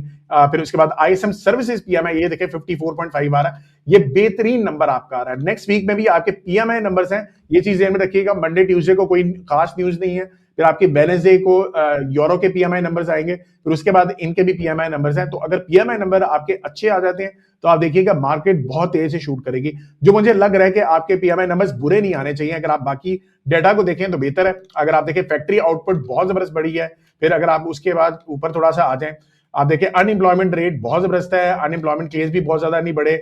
नॉन फार्म प्ले जो आपका डाटा है वो बेहतरीन आ रहा है। सारी चीजें देखो, आप एम्प्लॉयमेंट नंबर वाइज बहुत अच्छी जा रही है। इन्फ्लेशन के 1-2 नंबर आपके कम जरूर आए हैं, जो कि वैसे कहा जाता है कि आपका हिस्टोरिकली तो ज्यादा है, लेकिन अगर आप मैं पिछले मंथ से देख रहा होता हूँ कि पिछले मंथ से ज्यादा बढ़े या कम है, तो फिलहाल तो मेरे एंड पे यहाँ पे कम नजर आ रहे हैं। तो मुझे उसका भी यही सिनेरियो लग रहा है कि गोइंग फॉरवर्ड सारी सिचुएशन बेहतर है। सो ग्रोथ के फैक्टर्स आपके अच्छे हैं, इन्फ्लेशन का नंबर कम है, तो मुझे लग रहा है कि डॉलर शायद थोड़ा सा रिट्रेस करेगा। हालांकि फंडामेंटली स्ट्रांग है, रिट्रेस करेगा। गोल्ड आपने जैसे मेंशन किया उसके ऑपोजिट चलता है, वो ऊपर जाएगा। एंड यूएस मार्केट जो है वो भी आपकी ऊपर जाएगी। दूसरी एक और चीज मैं यहाँ पे दिखाता हूँ, सीओटी के अंदर ये जंप जरूर लगा है यहाँ पे, लेकिन जब ये जंप बहुत ज्यादा जिस तरीके से यहाँ पे लगता है डॉलर का, उसके बाद ये थोड़ा सा स्टैग्नेंट टाइप अगर आप देखें, ये ऊपर बढ़ता नहीं जाता, थोड़ा सा स्टैग्नेंट टाइप होता है। तो मुझे लगता है कि थोड़ा स्टैग्नेंट होगा जरूर। फिर उसके बाद अगर चीजें बढ़ेंगी तो हम यहाँ पे चेक करके आपको बता देंगे। सो ये है फ्रॉम फंडामेंटल साइड। मैं थोड़ा सा एग्री कर रहा हूँ फराज के साथ कि गोल्ड शायद परफॉर्म कर सकता है, डॉलर थोड़ा सा नीचे आ सकता है जी। अच्छा, अब ग्लोबल मार्केट्स को डिस्कस करते हैं और नैस 100 की बात करें। इसके ऊपर हमारे पास 1 आवर के ऊपर, अच्छा लास्ट टाइम हमारा एसएल हिट हो चुका है और बहुत ज़्यादा हम वॉलेटिलिटी देख रहे हैं ग्लोबल मार्केट्स में भी। हमने पहले देखा साउथ कोरियन मार्केट में 8 से 10% का ड्रॉप था suddenly, all of a sudden. फिर चाइना में वो सेलिंग स्प्री जो है कंटिन्यू हुई है, और यही जब यहाँ पे भी कुछ हो रहा है कि मार्केट्स एकदम से 15-15 मिनट के अंदर बहुत बड़ी बड़ी सेलिंग प्रेशर्स हमें नज़र आ रहे हैं। ऑल्दो यहाँ पे इसने डाइवर्जेंस क्रिएट कर दी है, लेकिन मैं ये चाहूँगा कि ये थोड़ा सा यहाँ पे ना कहीं पे थोड़ा कंसोलिडेट हो और फिर उसके बाद ये रिवर्सल दिखाए तो बहुत अच्छा रिवर्सल होगा। अगर ये इसी तरीके की volatility spike up and downs आती नहीं तो फिर ये काफ़ी ज़्यादा पैनिक क्रिएट कर देगा। और जितनी बड़ी वॉलेटिलिटी इसके ऊपर नज़र आ रही है, मेरे ख्याल में काफ़ी लोगों के एसएल्स हिट हो रहे होंगे इसके ऊपर, तो थोड़ी सी एहतियात कर लें। मेरे ख्याल में मैं एटलीस्ट मंडे ट्यूसडे या वेडनेसडे को ना इसको देखूंगा दोबारा से। इसको साइडवेज रहना चाहिए। अगर ये 3 दिन साइडवेज रहता है तो फिर हम जुलाई से इसके ऊपर नेक्स्ट मंथ में रैली देख सकते हैं। इंपॉर्टेंट लेवल्स इसके लिए 30,000 के हैं, ये ब्रेक करे तो फिर हम 30,650 को आई कर सकते हैं। सो बाय स्टॉक की कंडीशन लगा सकते हैं यहाँ पे। सेकेंडली, अगर नीचे कहीं खरीदना है तो मेरे ख्याल में फिर ये वाले लेवल्स हैं 28,730 के। इस टाइम जो प्राइस चल रही है, जिस टाइम रिकॉर्ड कर रहे हैं, इससे 400-500 पॉइंट्स नीचे, और फिर इसका एसएल जो है वो 28,100 का होगा। करना बाय है, चाहे ये कंटिन्यू ये कंसोलिडेशन के बाद ऊपर की रेजिस्टेंस ब्रेक करके बाय करें, या फिर ये नीचे आए तो ये वाली जो सपोर्ट लेवल्स यहाँ पे डिफाइन की हुई हैं इसने, इसके ऊपर अटेम्प्ट कर सकते हैं। दोनों साइड पे हम बाइंग साइड पे जाएंगे, या बाय ऑन डिप, या जब ब्रेकआउट हो रहा होगा तो फिर बाय करेंगे। जी अमर। अच्छा, इसमें 1-2 डेवलपमेंट्स मैं आपको बताता हूँ। जैसे आपने बताया ना, साउथ कोरिया की जो मार्केट है वो काफी हद तक नीचे आई है, और इसकी रीजन सबसे बड़ी एक ये आई थी कि साउथ कोरिया के जो गवर्नमेंट है उसने ये डिसाइड किया कि जो स्टॉक मार्केट के अंदर जो आपको गेन्स नजर आ रहे हैं, अनरियलाइज्ड गेन्स, उसके ऊपर भी हम टैक्स लगाने जा रहे हैं। सो अगर ये सिचुएशन होती है तो उसकी बेस पे आप यू कैन अंडरस्टैंड कि मार्केट जो है वो थोड़ी सी प्रेशर जरूर लेगी, और आपकी जो साउथ कोरिया मार्केट है वो ऑलरेडी सेमीकंडक्टर्स की जो सेल हो रही होती है उसके ऊपर बहुत ज्यादा इसका फोकस होता है। दूसरी अगर आप देखें, अब नैस्डैक जो है ओवरऑल इतनी बड़ी आपकी कंपनीज परफॉर्म कर चुकी हुई है, और कुछ कंपनी स्पेसिफिकली जो है उनकी अर्निंग्स बहुत ज्यादा जो है आपकी मार्केट की वॉलेटिलिटी के ऊपर अफेक्ट कर रही होती है। तो माइक्रोन टेक्नोलॉजी जो मेरा स्टॉक भी था, रिकमेंडेशन जो थी पिछले साल की भी 10x से ज्यादा परफॉर्म कर चुका है, उसका रिसेंट रिजल्ट आया है तो एक्सपेक्टेशन से ज्यादा उसका जो है रेवेन्यू ग्रोथ हुई है। तकरीबन ये 55 बिलियन डॉलर्स की इनका रेवेन्यू इस टाइम बन चुका है, बहुत सिग्निफिकेंट जंप है। अगर आप अर्निंग्स देखेंगे तकरीबन 24 बिलियन की है। सो उसका इफेक्ट भी आप देखो कि नैस्डैक के ऊपर आ रहा है। दूसरी चीज अगर आप देखें, रिसेंटली एक दो कंपनीज ने अपने प्रोडक्ट्स की जो प्राइसेस है वो भी बढ़ाई हैं। तो एप्पल ने कहा है कि भाई चिप की डिमांड्स बहुत ज्यादा है, तो उसकी वजह से हम $200 किसी प्रोडक्ट पे ज्यादा कर रहे हैं, $300 इस तरीके से प्राइसेस वो बढ़ा रहे हैं। अब जब प्राइसेस बढ़ेंगी तो आप अंदाजा कर सकते हैं ना कि जाहिर सी बात है कि उनके रेवेन्यू जो है उसके ऊपर भी थोड़ा बहुत इफेक्ट आएगा। हाँ, कुछ हो सकता है कि कुछ लोग कम उसको बाय करें, लेकिन फिर भी ओवरऑल इफेक्ट रेवेन्यू वाइज अच्छा आ सकता है, प्रॉफिट भी अच्छा आ सकता है। तो अगर ये सिनेरियो बनेगा तो इसका क्या मतलब है कि आपकी स्टॉक मार्केट अभी भी, मुझे नहीं लगता कि इतनी तेजी से नीचे जानी चाहिए, मुझे लगता है थोड़ी सी बेहतर रह सकती है। ठीक है, अच्छा इसी के ऊपर थोड़ा सा हम जो हमारे लीडिंग इकोनॉमिक इंडिकेटर्स हैं उसके ऊपर हम थोड़ा सा बात कर लेते हैं। Global GDP and leading economic indicators, मैं हमेशा से बात करता हूं कि लीडिंग इकोनॉमिक इंडिकेटर्स हमें बताते हैं कि आपकी जीडीपी कहां जाने वाली है। इस टाइम पे मुझे तो नहीं लग रहा कि इसके अंदर कोई सिनेरियो आपका बुरा है, बल्कि यूएस का जो सिनेरियो आपका चल रहा है वो ओवरऑल काफी जबरदस्त चल रहा है। अगर आप यूएस के नंबर्स को देखते हैं, लीडिंग इकोनॉमिक इंडिकेटर्स, ये अगर नीचे वाली साइड पे आते तो फिर मैं कहता कि हाँ थोड़ा मसला है। अगर आप यहां पे देखिए अभी भी ऊपर जा रहे हैं, नेक्स्ट वीक में फिर आपके पीएमआई नंबर्स हैं, तो बेस्ड ऑन दिस मुझे लगता है कि अभी भी सिनेरियो आपका स्टॉक मार्केट वाइज ठीक ही है। जी, बैक टू फराज। अब मेरे ख्याल में क्रिप्टो को डिस्कस करते हैं और सलमान को इनवाइट करते हैं और उनसे पूछते हैं ये जो क्रिप्टो के ऊपर सेलिंग प्रेशर है कब जहाँ के रुकेगा। जी सलमान, कैसे हैं आप?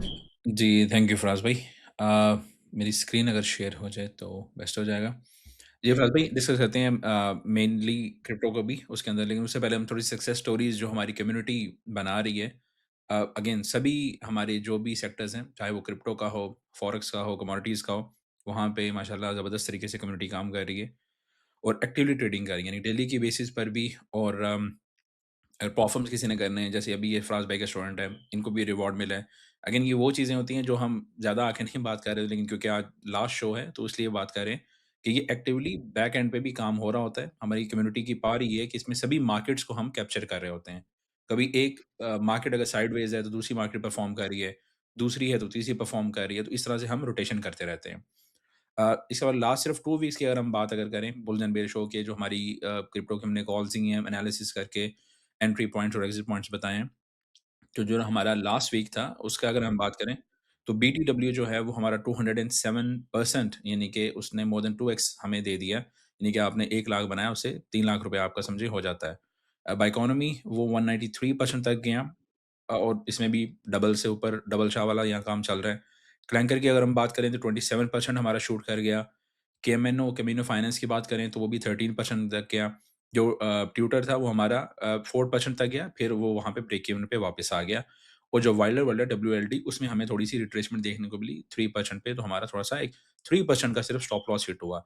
बाकी सारे हमारे जो इतने ज़बरदस्त गेन्स रहे, और सिर्फ 3% का हमारा स्टॉप लॉस उसमें गया, जो कि बहुत हमारे फिनोमिनल रिज़ल्ट्स हैं। और कंबाइन अगर हम देखते हैं तो 133% का हमें ये गेन देखने को मिलता है। उससे पहले वाला जो शो था, उसके अंदर हमारी जो सीओएआई की कॉल थी हमारी, वो 100% तक गई एग्ज़ैक्टली। और इथेना की जो हमारी कॉल थी वो 12% तक गई। इंजन कॉइन जो है उसकी 12% तक गई। हाइप जो है वो 5.6% तक गया, फिर उसके बाद ब्रेक इवन पे वापस आ गया। और ट्रम्प जो है वो 16% तक गया। और एक्सपीएल की जो कॉल थी हमारी 7% तक इंक्रीज़ की। और ये जो रिज़ल्ट आ रहे होते हैं, ये नेक्स्ट फ्यू वीक्स के अंदर ही, फैक्स वीक्स कह रहा हूँ, फ्यू आवर्स के अंदर ही हमारे आ रहे होते हैं। बिटकॉइन की अगर हम थोड़ी-सी पहले बात करें, उसके बाद फराज भाई से भी एनालिसिस थोड़ा-सा देख लेंगे कि वो क्या कह रहे हैं और फिर क्या हमें सजेस्ट कर सकते हैं। ये हमारी लोज़ जो बिटकॉइन की थोड़ी-सी आदत है कि जो भी प्रीवियस लोज़ होते हैं उनको वो लेता है, उसके बाद सबको बेरिश करवा देता है और फिर वहाँ से मूव्स बनाना शुरू करता है।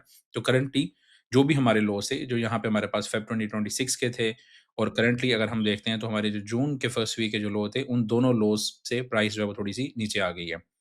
अब यहाँ पे हमारे नीचे के भी लेवल्स हमारे पास हैं कि जहाँ पे अगर अगर नीचे जाता है 54 के आसपास, तो वहाँ पे हमारी क्या बाइंग होगी।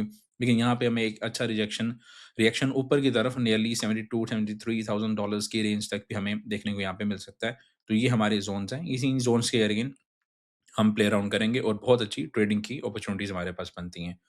ओवरऑल मार्केट कैप देखें क्रिप्टो का तो वो नियरली 2.14% है और अभी करंटली काफ़ी ज़्यादा फ़ियर इंडेक्स हाई है मार्केट के अंदर। अगेन मार्केट फ़ियर में है लेकिन हमारे जो कम्युनिटी है वो बाइज़ में बैठी हुई है और बाय की अपॉर्च्युनिटी वहाँ पे हम ढूँढते हैं। जो शरिया क्रिप्टो इंडेक्स हमने बनाया, जहाँ पे हमने स्क्रूटनी करके जो मलेशियन इस्लामिक काउंसिल है उनकी एक लिस्ट बनाई हुई है। उस लिस्ट को अगर हम देखें, तो वो भी हम अपनी कम्युनिटी के अंदर बनाने जा रहे हैं और सरमाया की जो हमारी पोर्टल जो हमारा डैशबोर्ड बनने जा रहा है, बहुत अनकरीब उसके ऊपर भी जो शरिया कंप्लायंट क्रिप्टो प्रोजेक्ट्स हैं मलेशियन अथॉरिटीज़ की जो उनकी तरफ से ऑथराइज़ हुए, उसका एक इंडेक्स जो है वहाँ पे हमें देखने को मिलेगा और हम कम्युनिटी के अंदर ये भी सोच रहे हैं कि एक पूरा एक इंडेक्स फंड उसका बना दें कि एक कॉइन को आप बाय करेंगे, तो पूरा इंडेक्स आपके पास बाय हो जाए। तो करंटली हमारे पास ये कॉइन्स उसके अंदर आते हैं जो कि उस तरह से क्योंकि अगेन ओवरऑल बिटकॉइन डाउन जब जा रहा है, उसमें मेजर चंक बिटकॉइन का हमारे पास आता है। ईटीएफ ट्रैकर अगर हम देखते हैं तो ईटीएफ इस हफ्ते हमें थोड़ा-सा नेगेटिव साइड पे ही रहे हैं 1% का ही हमें एक कांस्टेंट यहाँ पे देखने को मिल रहा है कि चेंज जो आया नेगेटिव 1% का। तो अभी उस तरह से ना बाइंग चल रही है, ना प्रॉपर सेलिंग चल रही है। जो ईटीएफ का रिटेलर है, जो इन्वेस्टर है, वो अभी टाइम ले रहा है। वो डिसीजन मेकिंग उस तरह से नहीं कर पा रहा, चाहे वो स्पॉट के आप ले रहे हों या आपके फ्यूचर्स की पोज़ीशंस को बिल्ड अप करना हो। मेजर क्रिप्टो डेवलपमेंट्स में सबसे इम्पोर्टेंट जो हमारे यूरोपियन क्लाइंट्स हैं क्रिप्टो के स्पेशली जो बाइनेंस यूज़र्स हैं, उनके लिए बड़ी इम्पोर्टेंट एक न्यूज़ है। वो ये है कि माइका की रेगुलेशंस जो हैं वो इम्प्लीमेंट होने जा रही हैं यूरोप के अंदर। तो 30th ऑफ जून तक अगर आपके पास बाइनेंस का जो भी अकाउंट है, आप उसको ट्रेड कर पाएँगे। लेकिन फ्रॉम 1st ऑफ जुलाई से बाइनेंस के जो यूज़र्स हैं, उनके लिए थोड़ा-सा वहाँ पे टफ़ हो जाएगा। वो वहाँ पे शायद ट्रेडिंग नहीं कर पाएँगे। जो भी उनके स्पॉट के अंदर कॉइन्स होंगे वही उनके पास होंगे बट उनको एक्चुअली वो ट्रेड नहीं कर पाएँगे। तो ये न्यूज़ जब हमें कल देखने को मिली थी, तो वहाँ से भी काफ़ी ज़्यादा पैनिक सेलिंग देखने को मिली और काफ़ी लोग अपनी पोज़ीशंस को लिक्विडेट कर रहे थे, सेल कर रहे थे ताकि वो स्टेबल्स में जा सकें और स्टेबल्स से तो जब वो स्टेबल्स में जा रहे थे, क्रिप्टो को सेल कर रहे थे, तो उसने भी काफ़ी ज़्यादा एक ट्रिगर किया मार्केट को। अम, बाइनेंस ने ग्रीस के थ्रू अपनी एप्लीकेशन डाली हुई थी, लेकिन उन्होंने अपनी एप्लीकेशन को विथड्रॉ कर लिया है। तो ये थोड़ी-सी यूरोपियंस के लिए एक कह लें कि एक बैड न्यूज़ हम कह सकते हैं जब तक वो दोबारा लाइसेंस के लिए अप्लाई नहीं करता बायनेंस। एसईसी ने अपना एक पूरा रोड मैप दिया है 2026 से लेकर 2030 तक कि जहाँ पे क्रिप्टो को किस तरह से लेकर चलेंगे, एक अच्छी न्यूज़ है। फ्रैंकलिन टेम्पल्टन जो है बहुत बड़ा एक एसेट को मैनेज करने वाला हमारे पास इंस्टीट्यूशंस है, वो भी ड्रिप इंडेक्स निकाल रहे हैं ईटीएफ निकाल रहे हैं ड्रिप इंडेक्स बनाकर उसका। इथेरियम फाउंडेशन ने अपने स्टाफ को थोड़ा-सा कट डाउन किया है।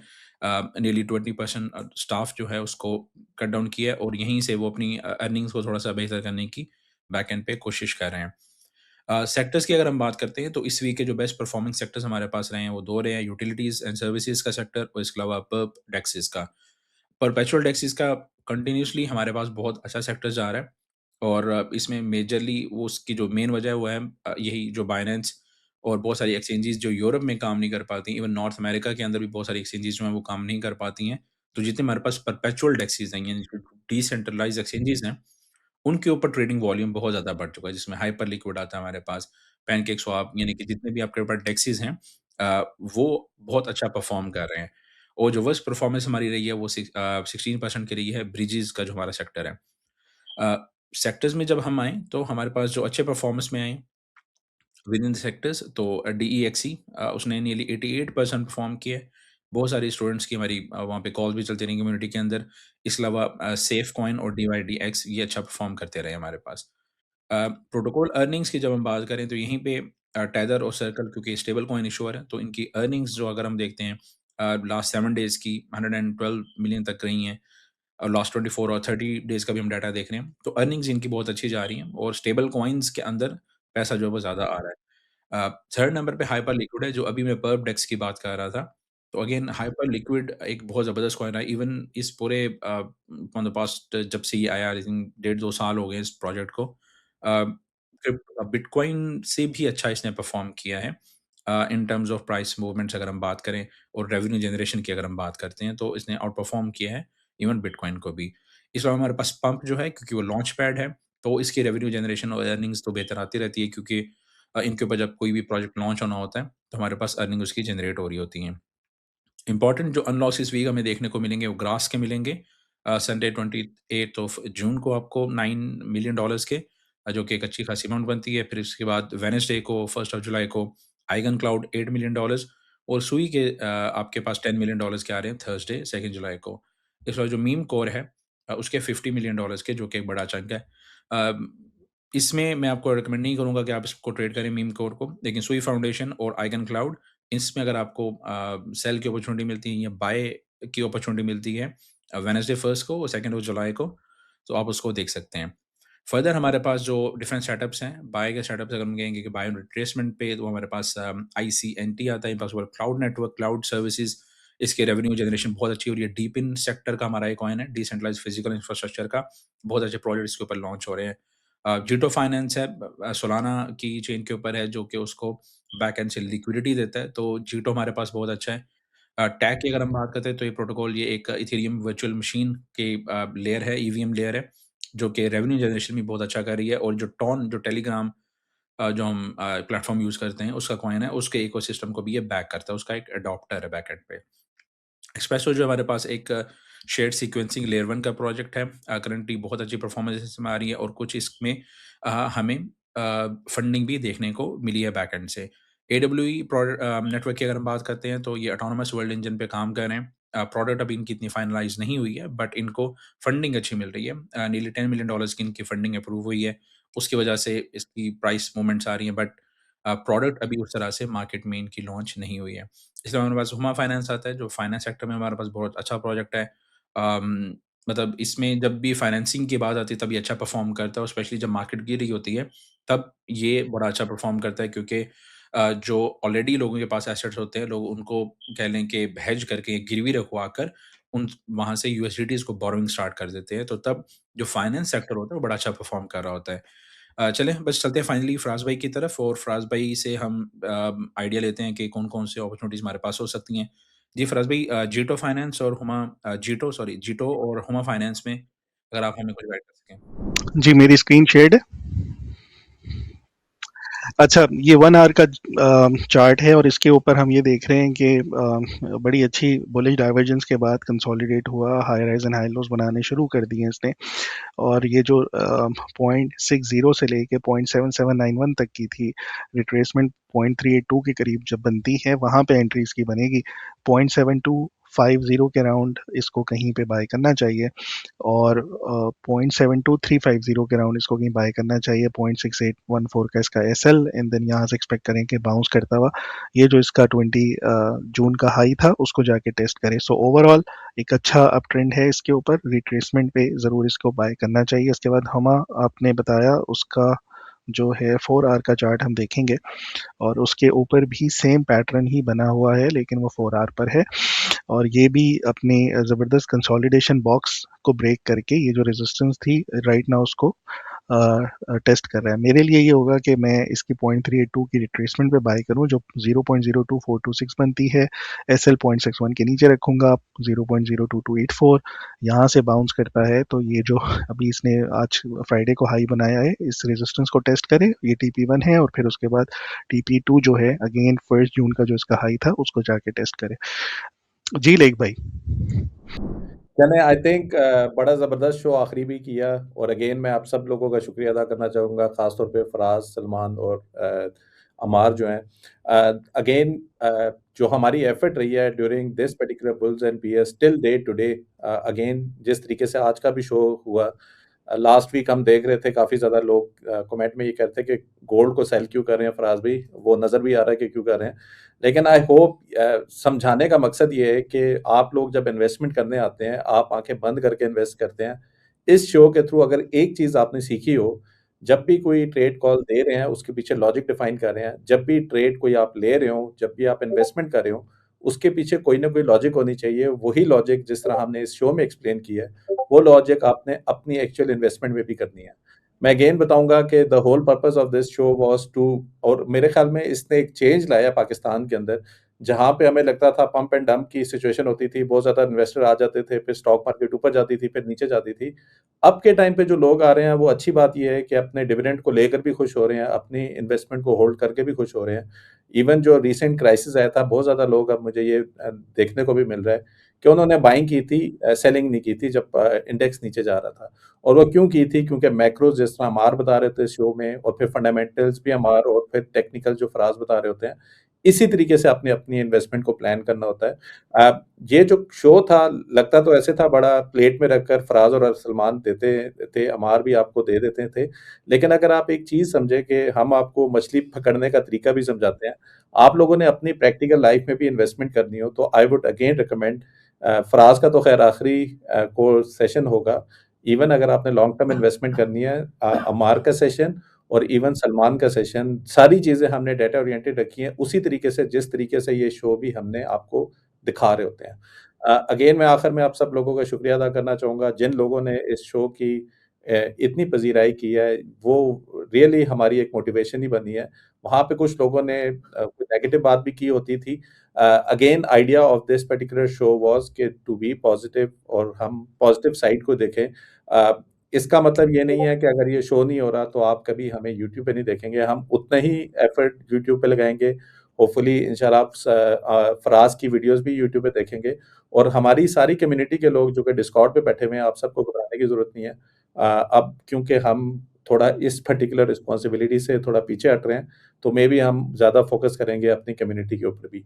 अगेन जाते-जाते अगर सलमान, अमार या फराज़ आपने कोई आखिर में बात करनी हो तो प्लीज़ आप कर दें, फिर हम इस शो को ख़त्म करते हैं। मेरे ख्याल में अब लोग मिस करेंगे स्पेशली उस टाइम को, जिस टाइम मार्केट क्रैश हो रही होती थी और हम रियल टाइम पे आके कुछ ना कुछ उनको गाइड कर रहे होते थे। वहीं पे नेगेटिव कमेंट्स भी आते थे, वो लोग बड़े खुश होंगे कि यार बंद हो गया। लेकिन मैं उनको बता दूं, अब जाहिर है उनका अपना नुकसान है, क्योंकि हमें देखते हुए काफ़ी लोग मार्केट्स में आके इन्वेस्ट करना शुरू हो गए थे, जिसका कभी भी कोई भी एक्नॉलेज नहीं कर पाता। इवन जितने भी ये सेलिंग सर्विस प्रोवाइडर्स हैं, सिग्नल सेल कर रहे होते हैं, तो सरमाया का एक बहुत बड़ा हाथ है नए अकाउंट्स ओपन कराने में, नए लोगों को लाने में। अगर उनको इस बात की खुशी होगी कि हमारे कॉम्पिटिटर बुल्स एंड बेयर्स अब नहीं आ रहे, तो मेरे ख्याल में उनकी सेल्स भी ड्रॉप हो जाएंगी। और मेरे ख्याल में अब उन सब लोगों को स्टेप अप करना पड़ेगा कि जब वो लेवल्स डिफाइन कर रहे होंगे इस शो के बाद, तो मेबी वो लेवल्स उसी तरह डिफाइन करेंगे जिस तरह से हम अपना एक प्रेसिडेंट सेट करते रहे हैं। जी अमार।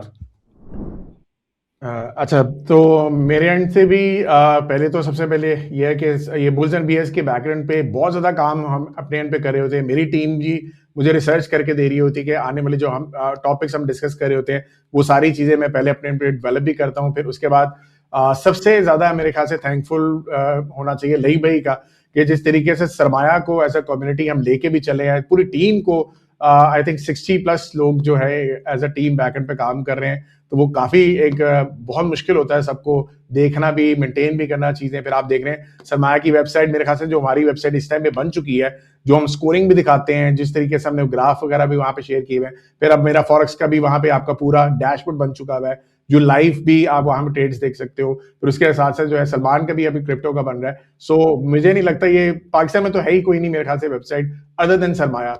सो that is a very big sign, मेरे ख्याल से ये बहुत जरूरी है।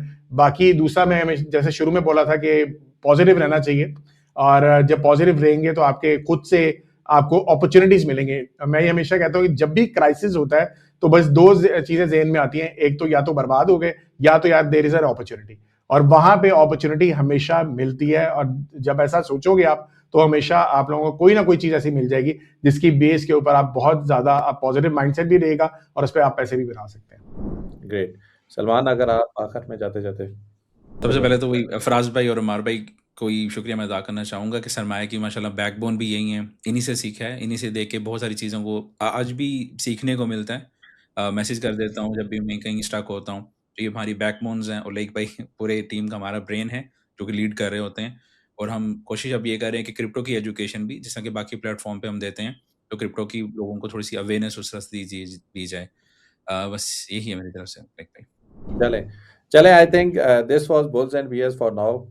अच्छी चीज़ ये है कि इस तरह के काफ़ी शोज़ आपको मिलेंगे पाकिस्तान में, तो आप लोग उनको प्लीज़ देखते रहिएगा अपनी उसके लिए।